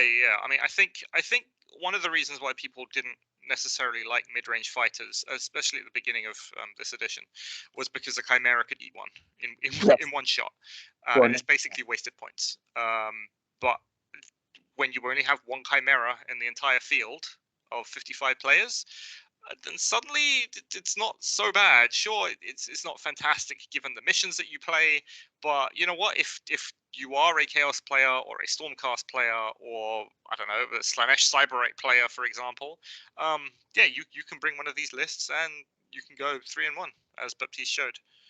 Just Q dodge the Chimera. Yeah. And, because yes, this list is not going to love Chimeras. It is going to one-shot your 110-point Chaos Warriors, and at that point, you'd much rather it be one-shotting 40-point skeletons.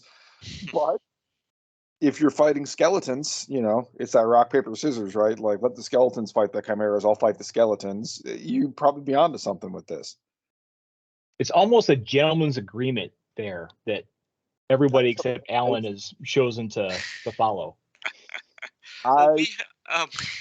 Yeah, I don't know what it is about the UK and people playing in the UK. We had, I think it's only really one event, or possibly two events, that I've been to where monsters featured, not even heavily. I'm talking 3 monsters in a field of 30 players. One of them was from one of your guys who came over. Oh yeah, that's right. Yeah. Alan, you're not alone, right? Yeah, we have our own guy, Justin.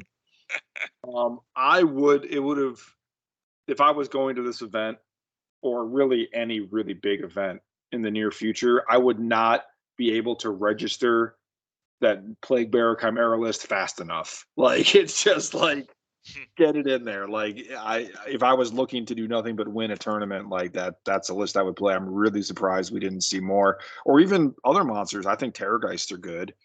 Terrorgeists have the problem that their base is huge, and we have a lot of terrain here.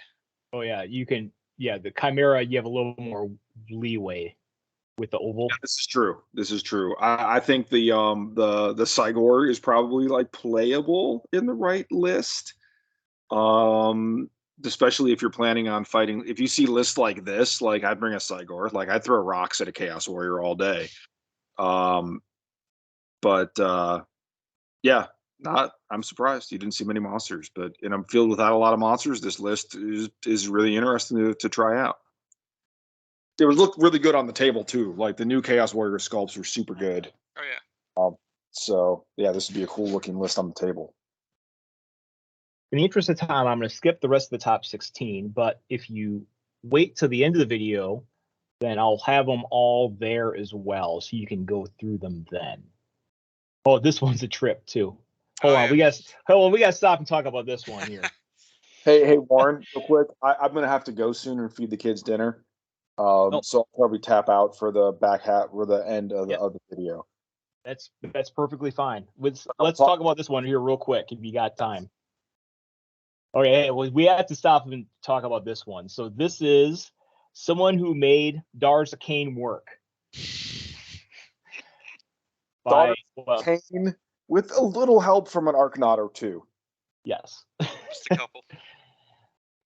So a couple of things about this list real quick. One, it goes like completely against what we were talking about earlier about having like spending a lot of points on melee profiles in these gunline lists, because you're spending like 510 points. You're basically taking a Chimera's worth of melee fighters in this list that's all gunline. But hey, it worked for them. Gorgai are good. I keep trying to make Daughters of Cain work. They were fine in 1.0. Like, so I still have my band. I keep playing them, and Gorgai are absolutely solid. If you're trying to build toughness 4 models, they're very, very good at it. So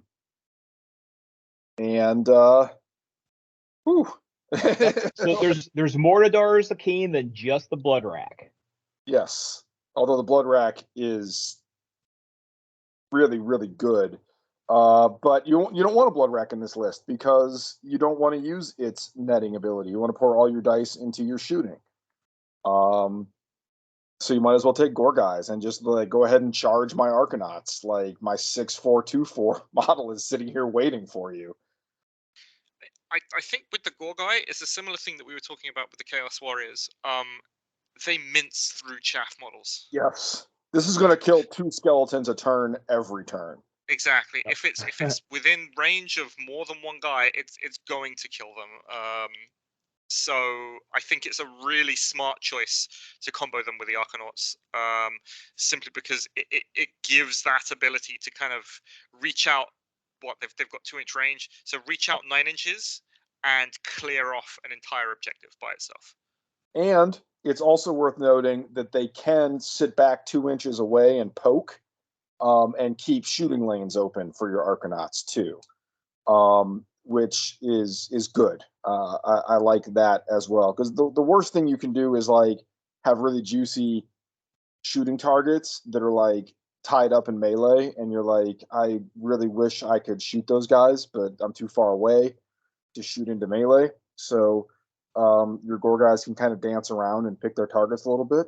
But yes, if you have an opponent that wants to flood an objective with skeletons or other cheap chaff models, like one gore guy is going to have a lot to say about that. And they're so fast. Yeah. So fast. All right. Continuing on. Fight for profit, which is interesting with 8 Arcanauts. Like that means you have an entire deployment group of Arcanauts that's not going to have fight for profit. But sure, but then again, you'll have a deployment group with possibly 2 gore guy and a company captain who can give them fight for profit, and it has a melee ability and get 2 attacks. Like yeah, you know, they get to 8 attacks. That's not nothing. So yeah, cool list. That's what I like about Warcry, the ability to just do wild things like this.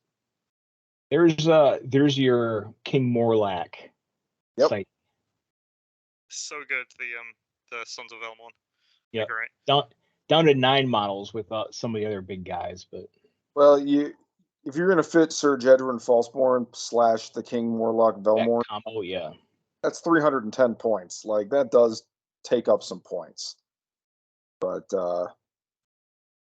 it's powerful. Good luck shifting off an objective, like chewing through Sir Jedward's 30 wounds before you can even attack King Morlock Velmorn while he murders your chaff. Oh, if you put Morlack in a choke point and then you put Jedward behind him, Morlack simply can't be attacked and he can't be moved through. So nothing's getting through. It's just a wall. Yeah. And then you just dump your doubles into your sibling rivalry, and those guys are going to chew through models as well. I have so many lists built that are just start with the entire Sons of Elmorn, and then like just fill in around the edges. Like it's a really good box, box. Or even 4 out of 5 if you don't want the Jedward shield combo. Yeah, you can cut Sir Jedward for like a couple more Graveguard if you want, but the combo is good. Like it's definitely a powerful thing that nobody else is doing, right? It's like a unique thing you can do, which is cool. Well, I mean, the Sons of Elmorn are what? They're 500 points or something, or 505, something like that. All of them. It's not a lot of points to spend in Soulblight Gravelords at all. No, because then you could reasonably take all of them and then add 10 skeletons to it. Oh yeah. I mean, like that's it's something you could do and have points left over. Yeah, and have points. Yeah. You would cap models before you cap points. It's like building spiders in 1.0. I had 15 models. It was like 960 points. The Suns are good, so you can build them a lot of different ways. The Vargeist is interesting. All right. Well, that's all the lists I got. Fred, it was great having you. We love having you for any sort of list reviews and stuff like that, because I know we always get really good analysis, in-depth analysis from you. So if I had the time, I would talk about lists all day. I could do this for another 5 hours, but alas, I have to feed the children as well as talk about lists. So, all right. Have a good night. I'll see you next weekend though. Yeah, absolutely. I'll be there, and it was really nice talking to you. I love your content at Off Meta Musings. So thank you very much. Nice to do an episode with you. Had a good time. Cheers. Anytime. All right, you guys have fun wrapping it up, and I can't wait to see the finished product. So there's a good segue here, because we've talked for over an hour about list building, but that's only half the battle. I also wanted to chat with you a little bit about analyzing and improving your play. And there's your quote that kind of got the creative juices flowing. And that was, you said that on Discord almost 3 months ago, and it's been going through my head the whole time. You did a video on it, kind of touching upon it as well. And I had these thoughts kind of going, and it took until now to kind of get together and actually do a little collaboration here. So I have a few thoughts on that. I've kind of taken that idea, and we can kind of talk about that as well. But and so this all kind of rolled up into our little tactics corner here. We talk about why does it matter? We'll talk about, you kind of have to gauge like what an effective action is, and then before we can figure out, okay, how do we get more actions per game, right? You can break that rule of that base actions per game potentially, and then kind of some things that I do or things that you could do to kind of analyze your play and get better. Sure. Yeah. I mean, you said that I've done a video on this. For me, it ended up just being way too complicated for me to. It was a great video because you covered a lot of other general tactics stuff, and actually, yes. I'm big about citing my sources, and here it is, right? So, why does it matter? So we talked about list building, but it's one thing to watch these videos and brew lists and stuff like that.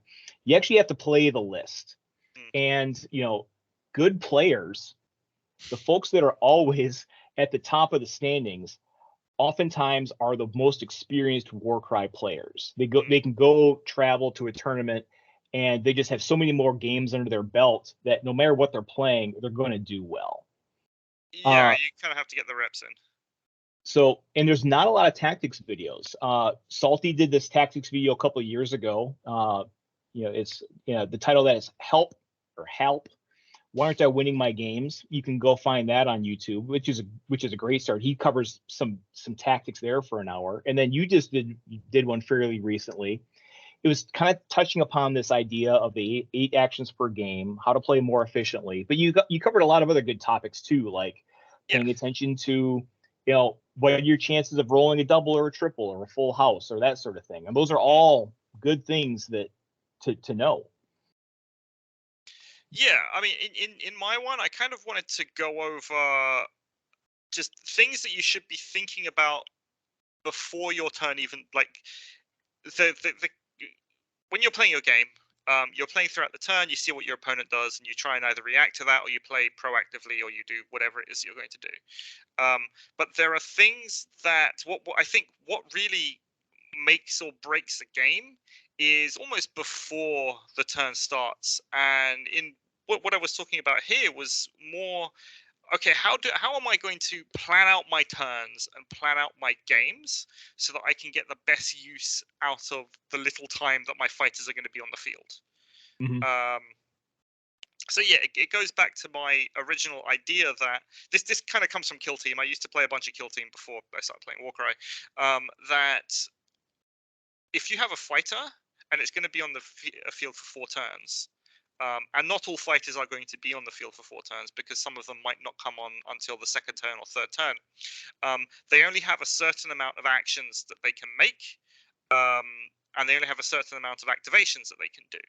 And this is why when we talk about abilities and we're looking at warbands and we're seeing what they do, any ability on a double that can give you additional actions and bonus actions, we always say, oh yeah, that's really, really good. You should be looking to build your warbands around that. And the reason, and again, when we're talking about fight for profit, for example, it gives you +2 shots on your guns. If you're using fight for profit on a 2-shot gun, effectively you've got an additional shooting action out of that gun that you wouldn't otherwise have. Or even more if you got the 1-shot gun. Exactly, yeah. That's why fight for profit combos really well with the Aether cannons, because they only got 1 shot, but if they get another 2 shots, it's effectively like having a second Aether cannon there doing shoot. Yeah, and there's a lot of folks have kind of done articles about that, and we'll reference them as well. a lot of folks have been talking about, people have figured out, right, that any way of getting free actions or virtually free actions and somehow is letting us break that fundamental rule of 8 actions per game. Exactly. Right. Yes. That concept that you sort of laid out. So in addition, besides that, right, using the abilities, getting free actions, I wanted to kind of think about it. It kind of got me thinking, like, what is an effective activation with my models, right? Because not all activations are made equal. You kind of talked about how if you're like running around the battlefield, like not doing anything or taking objectives or wasting attacks on non-priority targets, you're not really, you're doing stuff, but you're really not doing stuff. And so, sure. Again, it's kind of, it's very subjective or situational. But start thinking about, like, am I doing the most with my models? So disclaimer up first, you still have to play to the mission. And you still got to make the plays that win you the game. So you're using the quad to make a quadruple move to snipe an objective to turn the game in your favor. If it wins you the game, then obviously take all this and kind of throw it out the door here. And these rules of thumb are, they might not apply to every warband. I play very aggressively. I do a lot of, almost to a fault, damage efficiency calculations. I want the most damage, don't care much about defense, that sort of thing. So some of these rules of thumb might not apply to every warband, right? You probably wouldn't use these if you're analyzing your play for your Nighthaunt warband when you start playing that. Oh no, yeah, sure. The Nighthaunt are going to be all about capturing objectives and using their speed, toughness, and just running away to go where they're going to go. I don't need to kill anything to win the game ultimately. Yeah. So movement's kind of a gray area, right? Movement may or may not be, effective or useful. I would say that if you're moving into an engagement range, you could probably count that. Getting within range to make an attack. You could probably argue maybe moving on to an objective is probably worthwhile as well. Maybe the moves you spend getting there, maybe they're not.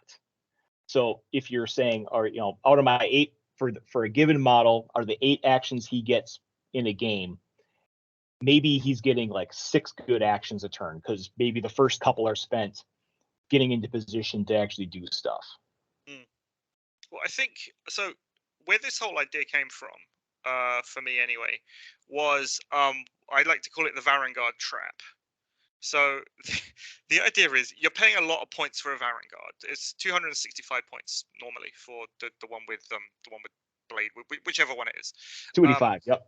Yeah, and you're bringing it purely for that damage profile, and you want to hit things and you want to kill them. But when you do the maths on the Varangard, it cannot kill a 10 wound model. I mean, it can, but it's unlikely that it's going to kill a 10 wound model in one attack, because the Varangard has an ability where if you kill a guy, you get to make a free move and then a free attack action, which is great.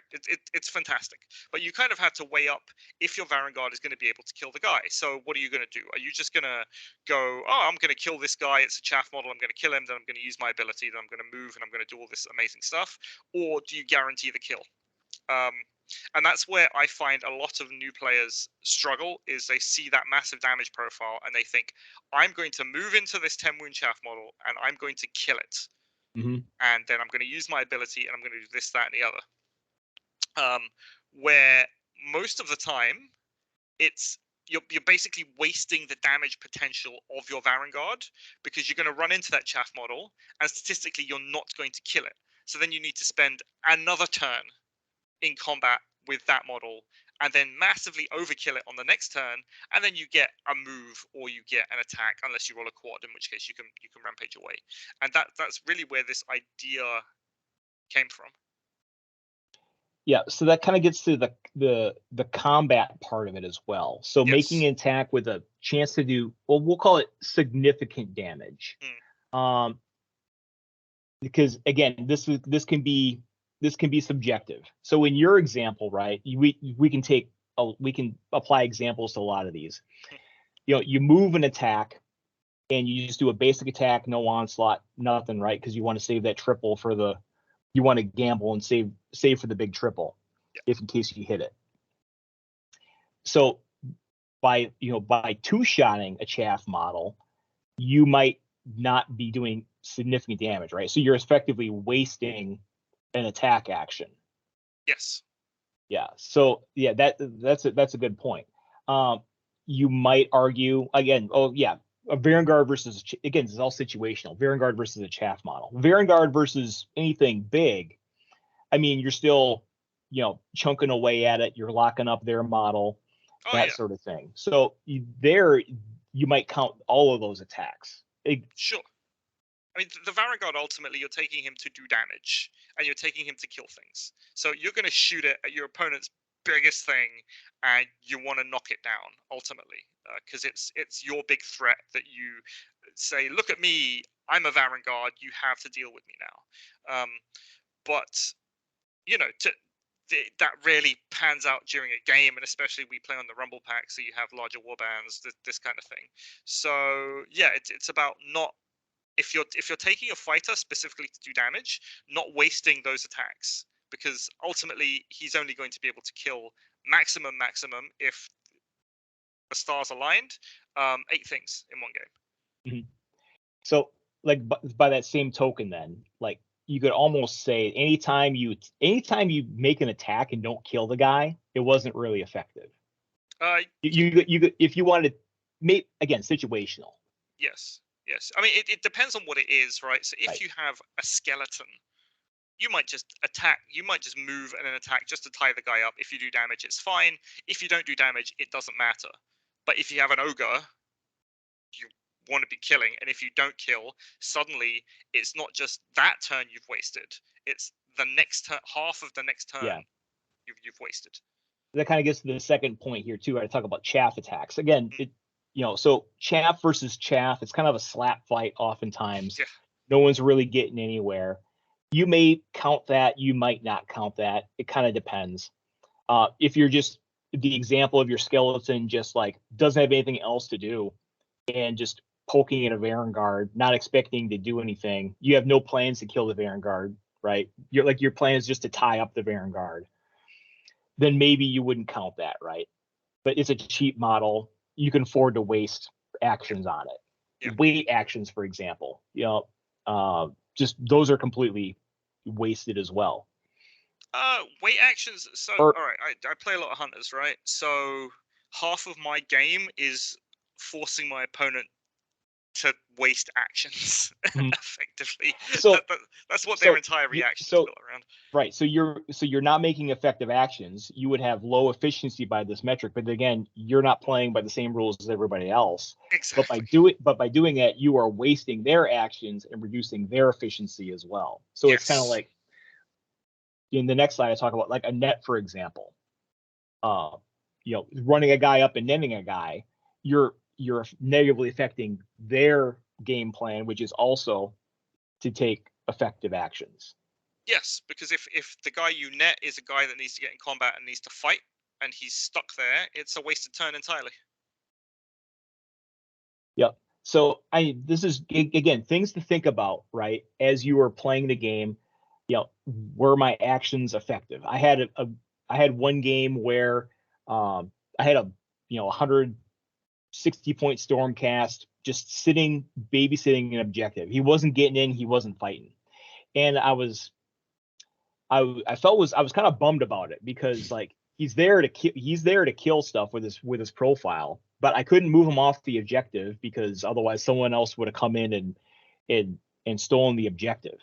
So he was kind of doing his job, but like I didn't really feel like I was getting the best use out of him. So in retrospect, I think I kind of bring these examples up because I usually look at it in retrospect. If I lost a game or you look at the game afterwards and realize, okay, I didn't use this guy very well, or the situation didn't allow me to use him very well. So how do we get more efficiency, right? How, keeping that 8 actions per game, taking that into account? Well, one of the most important ways is keeping your models alive. If you send a guy in, you know, to go charge something, and then he dies on turn 2, and maybe you don't even get to activate him because you lost initiative or something like that. You got 2 actions out of him for the game. That's really poor use of your model, right? Especially if it's an expensive one. So something that anyone can do really is, before they run into a guy, ask your opponent what their damage profile is. Because on the off chance that you don't kill him, you're going to get hit back. And you're gonna get the double.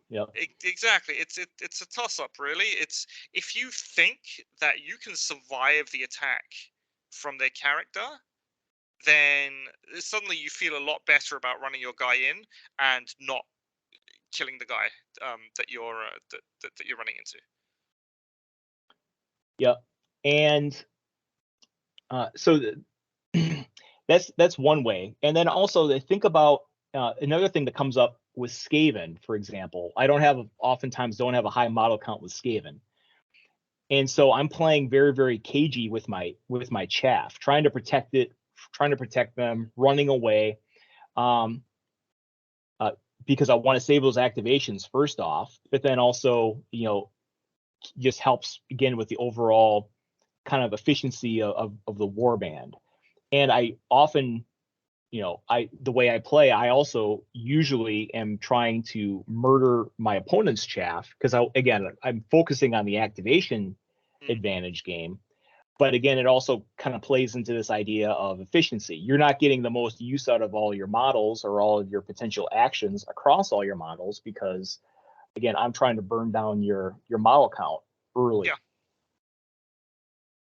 Yeah, and if you can win that activation war, that's super important, because then suddenly your opponent has made all of their moves, and then you can concentrate on making, instead of being reactive to what your opponent's done, you can start to be proactive and do things that you want to do, as opposed to just saying, "Oh, my opponent's moved here, I've got to do this, that, and the other."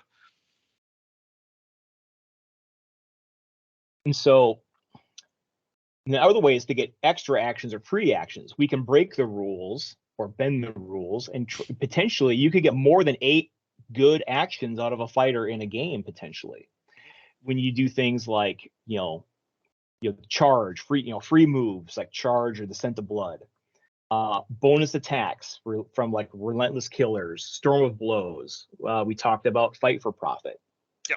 Rampage is a huge one. Rampage is just a straight up 2 extra actions, an extra move, an extra attack.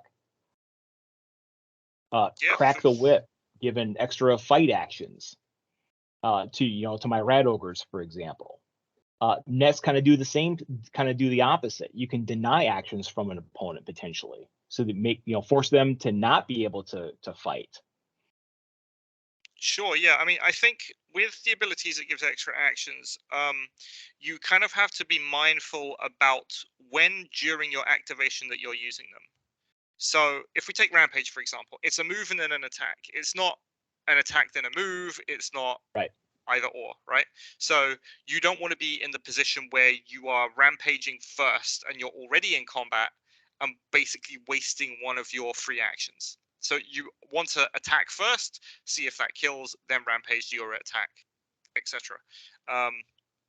And I think that's one of the things that newer players especially kind of, once they get that, it really helps step up their game when during your activation and during your turn actually you need to be using these extra abilities in order to really maximize the time that you have on the field with your fighters. Yeah, and I'll use the example here that kind of couples that. So you also, I've talked about this. Well, here, let's go with the next slide. So how do you analyze your play? After the game, like I said, I usually think about how the game went, how I use my fighters. Did I get the most out of them? Did I maximize the abilities on my most expensive fighters? Because again, the bulk of the power is going to usually be coming from your heavy hitters, right? Your 2 or 3 heavy hitters. Was I able to protect models? So the example I'll use is I played a game at Adepticon, and I'm playing Stormcast, and I had a adjudicator, no, a prosecutor with so one of the flying guys with the spear. He's like 235 points, pretty decent profile. In that matchup versus Untamed Beasts, he's a very, very good chaff killer. A hit and a crit will kill a chaff model. And I had a rampage turn 1 with him on the board. So everything lined up perfectly. He had a high movement. He was very lethal in the job I wanted him to do, because I definitely need to be clearing chaff on turn 1. I had the rampage lined up, and again, free moves, a free move on a move 3 guy, it's okay, right? Gets him into fights. Free move on a move 10 flyer, that's, it's a free action, but it's a big free action. You're paying 235 points for that move 10, and getting a free move, that's just even more value. So I'm getting 4 actions out of the guy on turn 1, and he does his job. And he wasn't really in a really super dangerous position. I wasn't too reckless with him, but he walked up, my opponent walked up a Heart Eater, move and attack, and I got quad critted. And doesn't matter what your toughness is, quad crit from that guy is going to get just splat you. Yeah, those things happen. So my amazing play on turn 1, giving me all this value, all these effective actions, got negated because he only lived 1 turn and got 4 actions out of the game. If he lived throughout the game and was continuing to move around, make those big moves, make those big attacks, then it's a whole nother story. But there was just an example of both the value of additional actions and the value of keeping your guys alive. I got to see both. It was very, very swingy first turn. I got to see both extremes of it on turn 1 of the game. Yeah, I mean, sometimes things happen that you can't account for. You can you can think about it all you want, but if someone walks up to you and crits you 4 times, it's you can't plan it just for happens. that. No. You can't plan for that. I did underestimate what the Heart Eater could do anyway. I played the Heart Eater, but yeah, they definitely overperformed. The 5.5/2.5 profile, you obviously can do some work there. Yeah. And other things, think about how you could improve like your games. We kind of talked about, I have this problem with Stormcast where, again, it's kind of coming from being outnumbered on objective missions, where I can't always use my Stormcast effectively because they have to sit and on objectives, or I lose the game, or I lose the objectives. So again, even though they're great models, you can't always use them effectively because you just don't have that many models. Think about what could be improved. This can be hard, right? You got to be honest with yourself, and this is true with any competitive game. It's one thing you can always, oh yeah, the dice got me, right? Yeah, sure, the dice will get you, the dice will save you sometimes, but you kind of got to be honest with yourself too. Be like, well, you made a bad judgment call, you made a mistake, you mispositioned something, and that is where good players get better, right? They're honest with themselves. They learn from their mistakes. If you never admit to making a mistake, you can't learn from anything. So, I mean, that's just good advice overall. Sure. I mean, everyone misplays, like whether you're at the top or you're at the bottom. It doesn't matter. Everyone misplays every now and again. And yeah, it kind of goes back to what I was saying about the Mizzen Master, how I feel like I'm always misplaying with it just because I'm wasting half of its damage profile. And that's kind of is this just something that you've got to you've got to deal with, and you've got to look at your games and say, all right, yeah, well, maybe I didn't use it to its fullest here, or I could have done something better, or that kind of thing.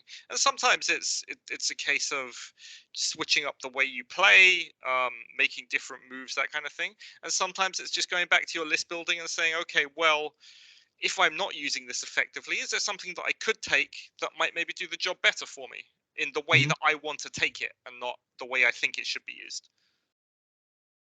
Yeah, and if you want to take this to the next level, you can take notes during your games or record your games, right?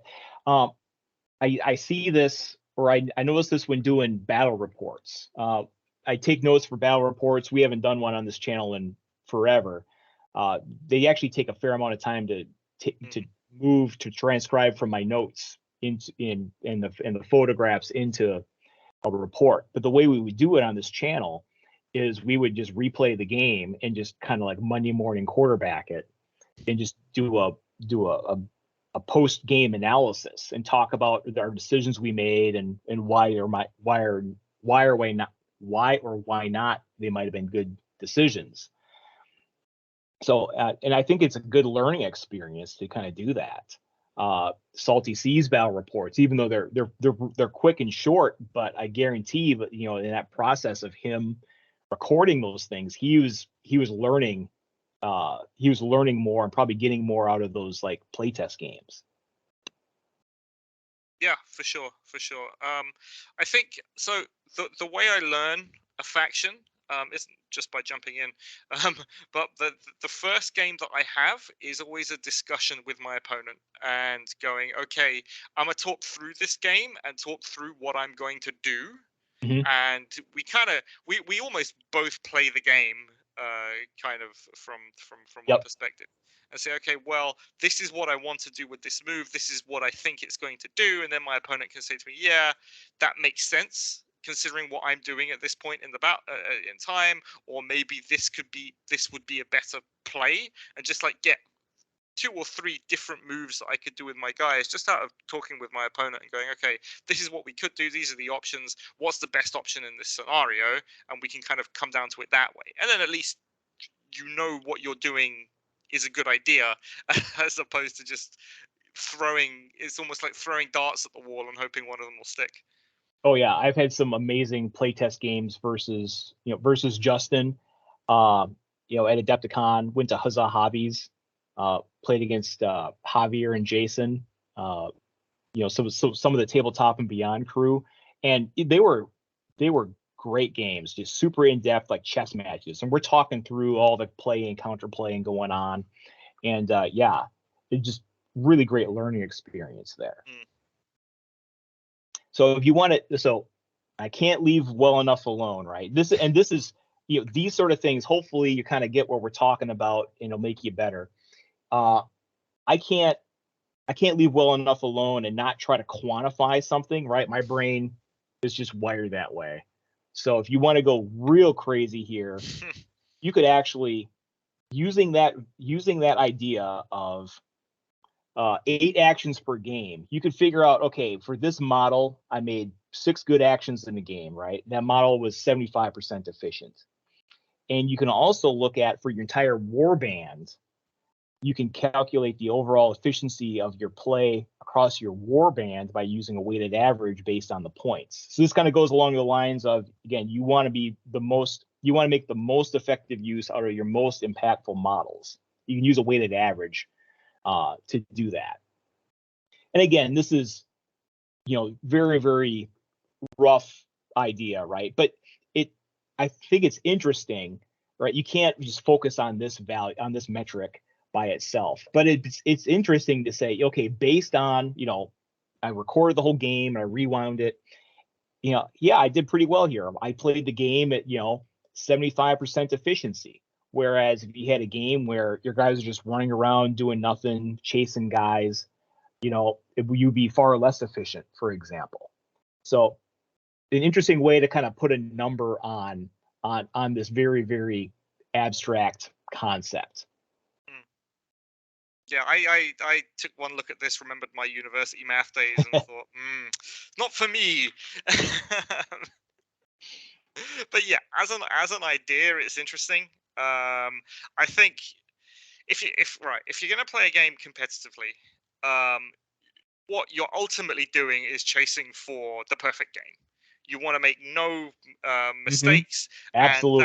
And that's the idea. That's you at the top of your game, and then you can go away from that game and say, you know what? Even if I lost, I played the game as well as I could have played, and that's ultimately what you're looking for. It doesn't matter if you win or lose, but what really matters is that you're happy with how you did during that game, and that's really what it's all about. Yep. And so here's a way you can actually chase that perfect game. Actually, even though this is an efficiency number, it doesn't max out at 100% because you could get over 100% on some of your models with those tricks for, effective bonus actions as well. So you could play a better than perfect game. Again, at the end of the day, it's just a number. It may or may not reflect whether something is better or worse, whether or not a game went better or worse than it could have. But I think it's interesting. And it was definitely an interesting thought experiment. And as a concept, it's pretty yes, interesting. and even subjectively, right? If you're thinking about that core idea that you had, the 8 actions per game, and how do I make the most out of them? Doing things like, I want to rampage with my big guy and not with a little tiny guy, stuff like that. Some of those common sense decisions are all kind of reflected in this as well. Thanks for hearing me out on that. Yeah, I mean it's all super interesting, really. I mean that's what I was. I wasn't thinking about this. No, most definitely not.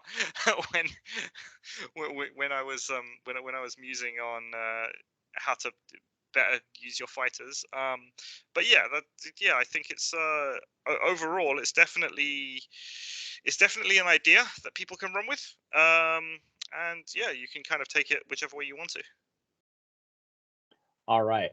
Well, we've been here for a while, and we do close out. You have upcoming events here.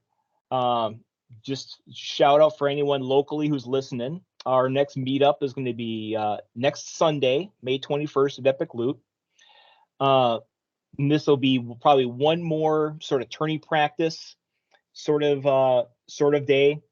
If you're new to Warcry, show up. I love teaching the game and demoing the game. But this will be to get just a little bit more familiarity with the Rumble Pack missions. And I'm looking at having our next tournament either in June or July. And this will be with the 1.0 organized play kit. The store has one of those left over. So stay tuned to the channel, and you'll stay tuned to the channel for more information on that. You get the opportunity to come and go for some of those highly sought after Warcry 1.0 organized play medals. And this brings us to a close for this episode of Dayton Warcry Club. Thanks for coming on with us, Aytan. It's always a pleasure. And so here's a chance. Well, we've already kind of plugged your YouTube channel, and you do have a website as well. But any other plugs you want to make? No, that's it really. Just Off Meta Musings on YouTube, offmetamusings.com, where you can find transcriptions of most of my stuff for anyone who doesn't want to sit for a video and prefers to read things. That's it really. One thing, if I know you guys are mainly US based, but if anyone's in the UK or around the UK, second Thursday of every month, you go up to Warhammer World and you can play Warcry for an afternoon, 5 until about 10 o'clock, and that's when they hold their events fairly regularly. And I'm hoping that we're going to have some more big events sometime soon. And just kind of put in, just another couple plugs for the community. We have the link to the Warcry official Discord here. I'm on there as War Machine. You're on there as Off Meta Musings. Fred's on there as Fred Shred. But it's a great community there. And then also shout out to everyone who we referenced during the episode as well. You all have been great. Again, just love the Warcry community. Till next time, I'm War Machine. Thanks for listening.